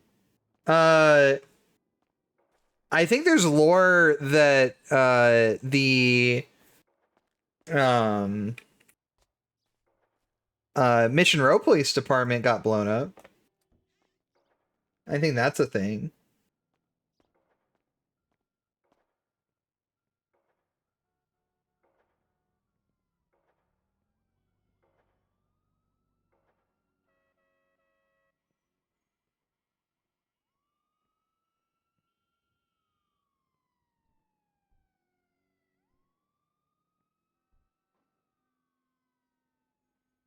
usually miss something when you sleep. Yeah, I'm not entirely sure what that's all about. If there's something more to that.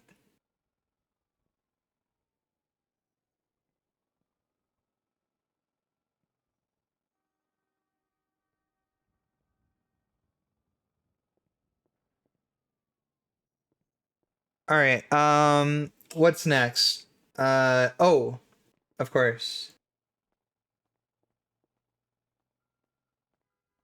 Yeah, this restraining order thing is just a weird situation because like this was signed like without DOJ involvement, and so it's like it's hard for me to like enforce it if the DOJ didn't enforce it, especially when no contact orders are generally supposed to go one way. It's like I can't in good conscience enforce it like two ways.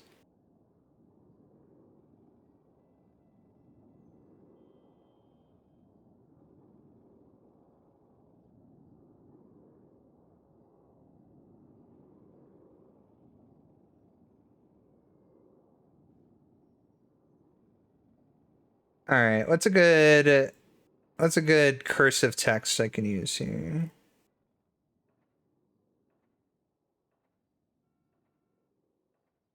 That's cute. I like that. And what's today? Oh yeah, today's the 14th, of course. I did work today.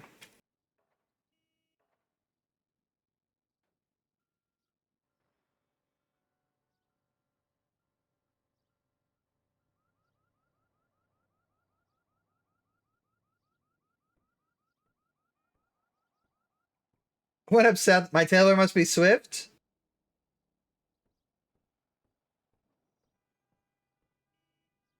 Yep. Sure is. My tailor sure is swift. Good one, OG.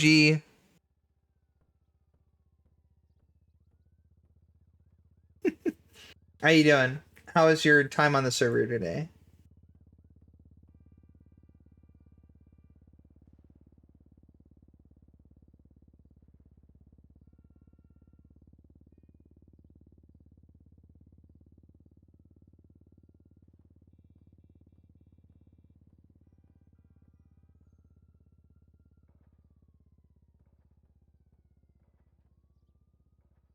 Oh, I just have access to modify this.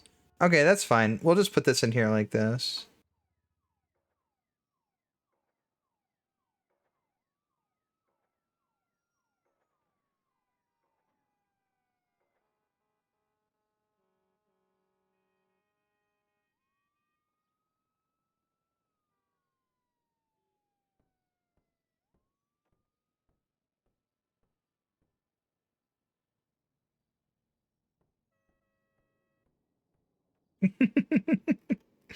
There we go. We speak in emojis.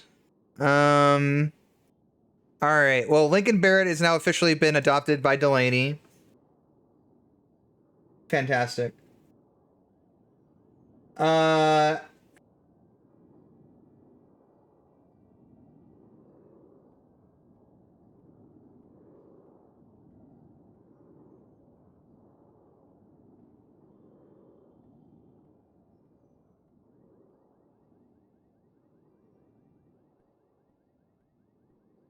Today was so weird. No drama. Nothing exploded. No fires. Just a calm, chill day. Actual calm day at Benny's. Francie says there were fires. Not in my RP, there wasn't. It's been so dumpster fire nonstop the last few days. Yep, and then you get a moment of chill. Hi, chat. Hi, Frenzy. You have arrived. Hello. Flower says, oh God. Okay. Red says, I speak in emojis. You take it back. You don't like Lincoln? Why? Because his mom is now Delaney. Frenzy says, Red, you are an emoji. I agree. Man, this stream's been like super chill. We just talked a bunch in court, and now we've just been doing paperwork. Okay, so now let us, the matter of discovery, let us write this up.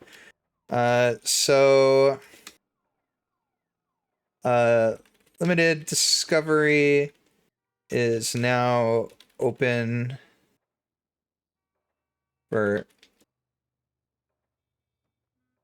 additional evidence and witnesses. No, I would say, oh yeah, and witnesses. The permitted evidence is restricted to official pillbox medical documentation regarding the deceased victim, Neil Seal.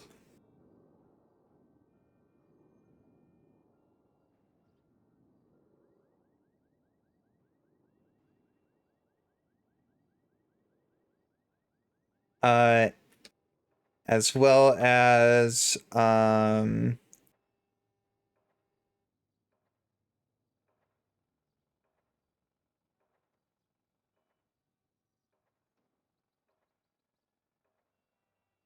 is this on the video?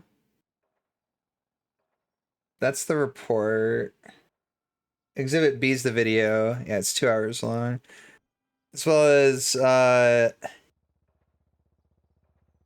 any highlights of Exhibit B, whether they be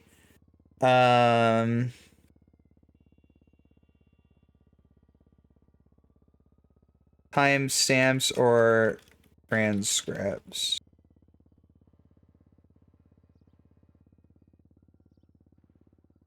Discovery will remain open until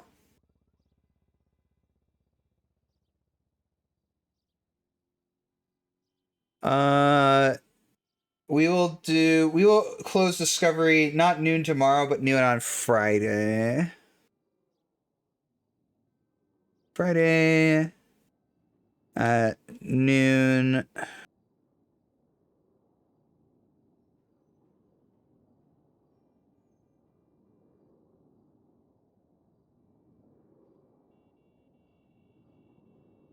Will necessitate a continuance of the criminal trial. Please, sorry to say all parties involved, please list your availability so we can reschedule ASAP.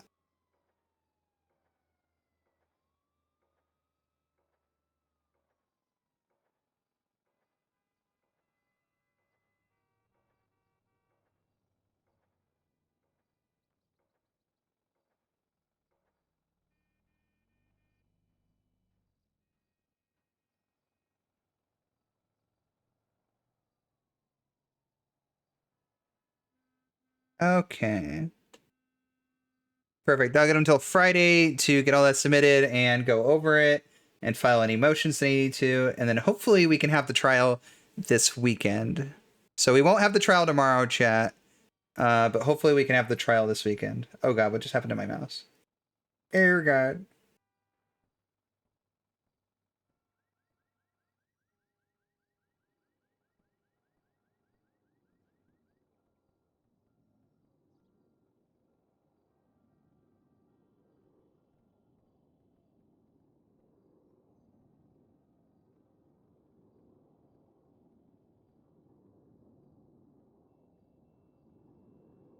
There you go.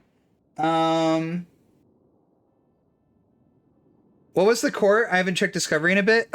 Today was a hearing that was spurred on by Ned's legal counsel not doing their due diligence in maintaining contact with Ned and providing him his legal defense. So we held a hearing today to make sure that Ned has competent defense and that he can proceed with trial. Then there was also some discussion about a dismissal, which I didn't end up agreeing with and granting the dismissal because it was essentially for a corpus delicti which for anybody who doesn't know what that means, it's basically just there's no evidence supporting the charges. If you don't know, like simply having a confession to a crime isn't necessarily enough if there isn't like any evidence that supports a crime having occurred. But I think when we looked at the situation, it's pretty obvious that there was a crime that occurred. There was a body. It's just a little bit strange to deal with in court because Yugoshi's character died and he was brought to Pillbox, but there wasn't staff available to do like an autopsy and stuff. So there isn't really like a report on it. And so it just gets a little bit gray area with the RP. So I just kind of had to make a ruling on it that, didn't allow the lack of mechanics to kind of override the role play, basically. So there was that. And those were the main points of the hearing. Now, if you kidnap Miranda, are you going to? Robbie and Carter kidnapping Miranda first for $30? I'll get her next week. No. You guys are supposed to fight about it.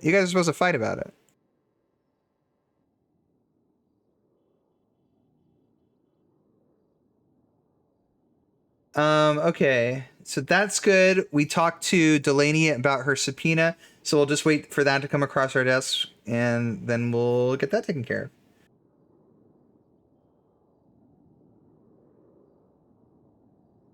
I think that's gonna be all for me from now, chat. I think I'm satisfied with everything we did today. Right, your own medical portions, no one's around. Yeah, I think because the other issue I'm having, Frenzy, and I'll bring this up in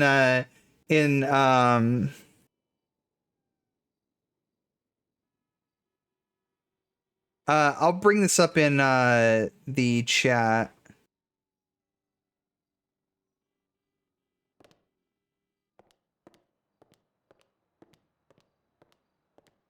Well, thank you very much again, Miss Slevin, for your hospitality. I'm going to be taking my leave now. Of course, thank you so much for your patronage, and I hope you found your experience here pleasant. Very much so. You have a wonderful day.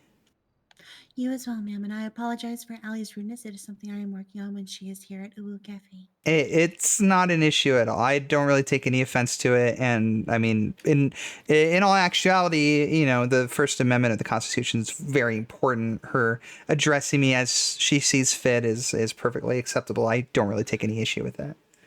I mean, that is understandable. She is protected under her right to free speech, but that does not protect us from the consequences of what she says. Very well stated. All right, Miss Levin. Well, you have a wonderful day. You as well. Have a catastic day. Oh, thank you. Catastic. Catastic. Catastic day. It's your Friday. Boo keeps streaming. Well, I'm not really. Oh, did it clear up? Oh, it moved to fog. Look at that. It went from overcast to fog. Good stuff. Well, I'm pretty tired. Like I worked a lot today and I've been streaming for 4 hours. So I think I'm just gonna wrap it up.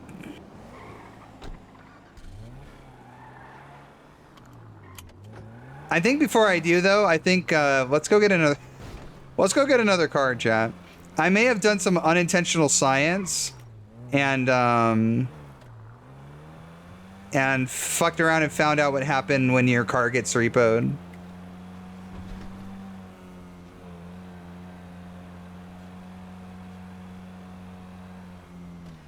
Two hours of sleep last night. I did only get a couple of hours of sleep last night. I really thought I was gonna have to do a bench trial on fucking on my fucking deathbed.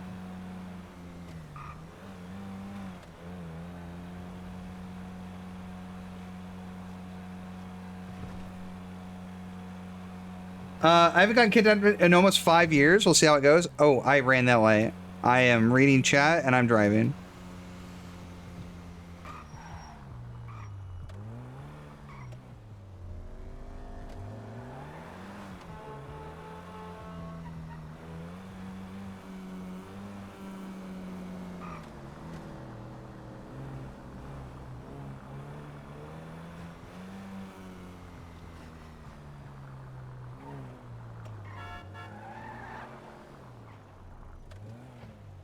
I'm sure nothing will come bad will come of me leaving this car here with the keys in it. Wait, hold on. Do I have a... Oh, you know what? I don't put the character's name on the rental papers. I should definitely do that.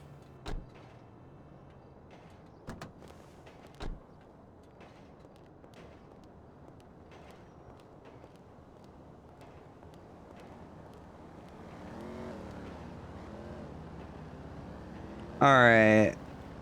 We have 16 grand.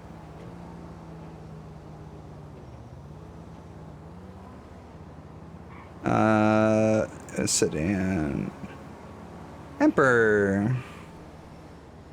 Do I want this or do I want something else, chat?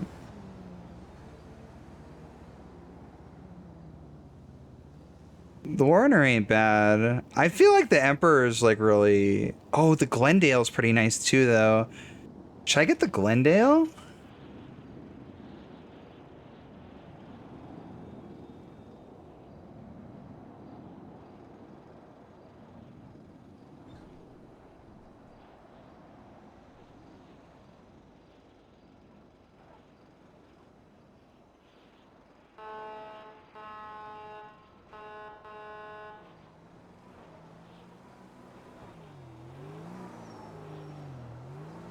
I'm rich. Well, I'm also the Chief Justice.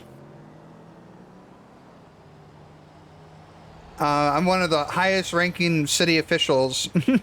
If I don't have some money, then, you know, who would? All right, we're buying this.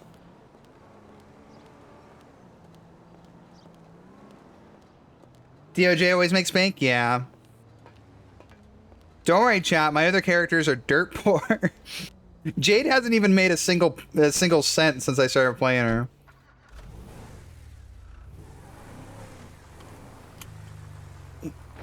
We'll go take this to Benny's when Allie's back around and get it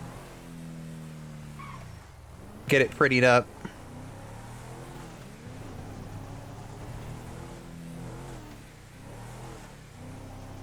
And this time I will remember to pay.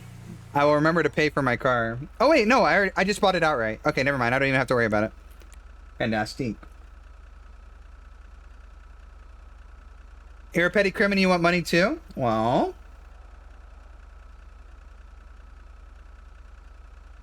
clearly kidnapping the Chief Justice for ransom is the way to go.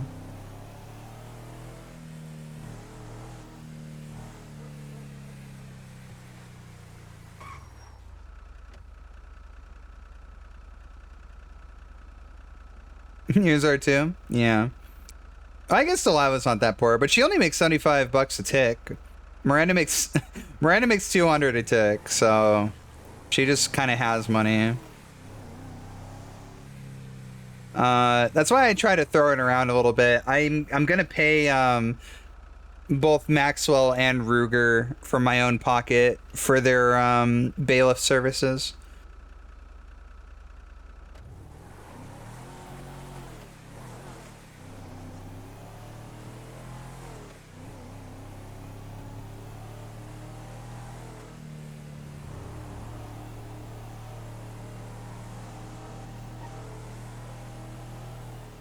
Car is cute. It do be coming out dirty though.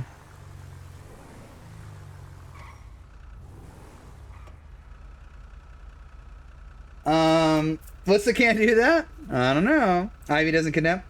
Bank account is minus 2,000, so she can kidnap Miranda for $2,030 ransom. Judge makes 10 and Melissa 30. At least you get a tick pay though. Because, like, unless you're part of a player-owned job or, like, one of these allow listed jobs. What in the mint chocolate chip hell was that? Unless you're part of one of those jobs, you don't even get, like, a paycheck. There's no, like... There's no, welfare, and you don't get, like, a per-tick paycheck for any of the other jobs, so... You know? Oh, okay. I'm sorry, Licks. I was just saying. My bad. Restaurant's getting boring? You gotta get out. You gotta get out. Maybe offer to do like food delivery or something for the restaurant.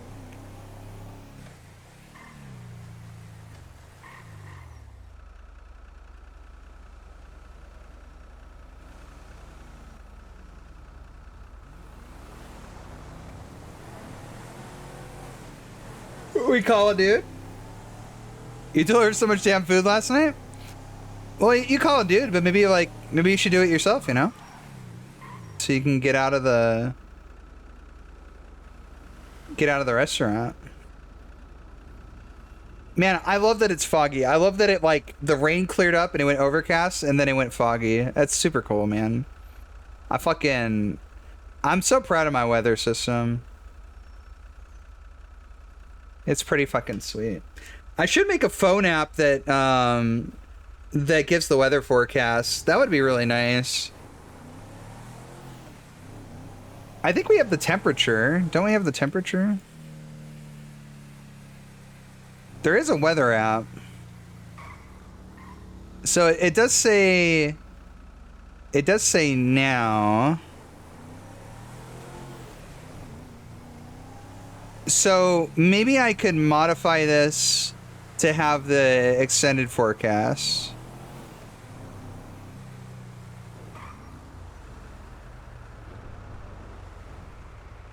Deliver that shit and get crazy tips and people tipping like mad. His employee has a delivery. I can't just take his job. $200 tip for a $70 order last night? Damn. What the hell? Who'd you deliver to? That's some bank.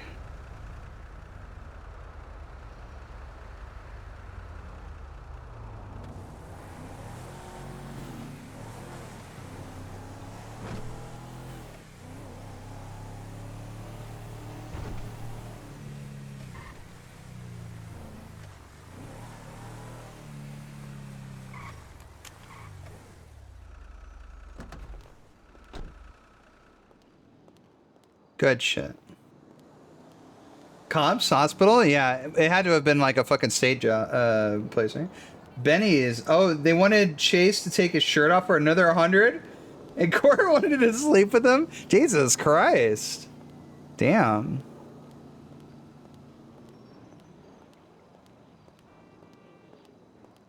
I'm dying for a wigwam burger, but I'm supposed to be on a diet. You're really onto something there. Sounds like you should just go hang out at Benny's. Shirtless. And just rake in the cash. Wait, what does it say?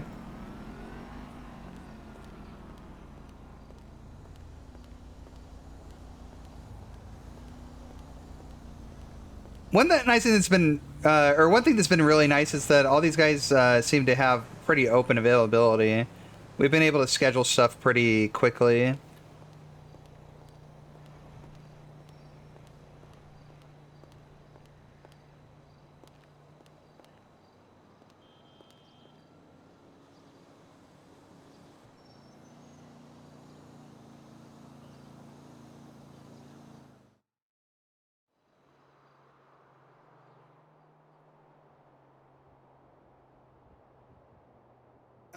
I may pay my rent in 6 days. Okay, but it's not due in 6 days, right? I think we fixed that.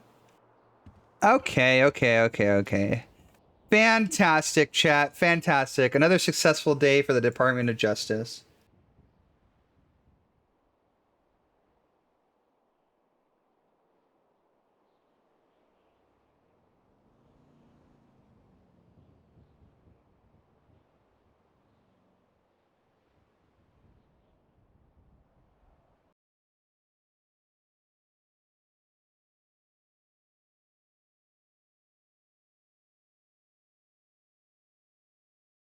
All right, chat. I'm gonna get out of here, but I do plan on streaming again very soon. Let's see, who's on right now?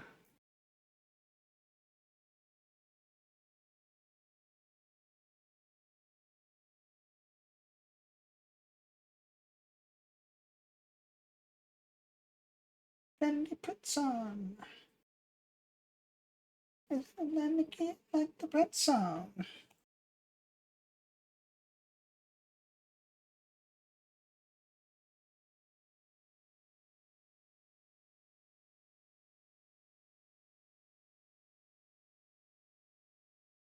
Yeah.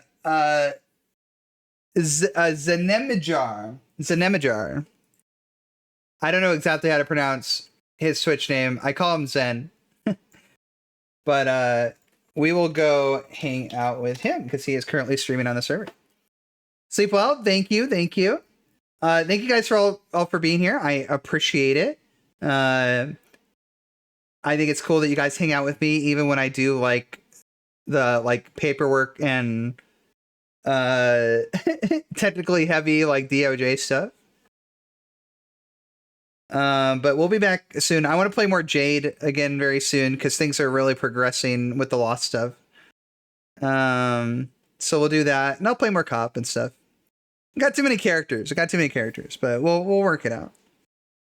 All right, we're gonna get out of here. Love you guys. Bye bye.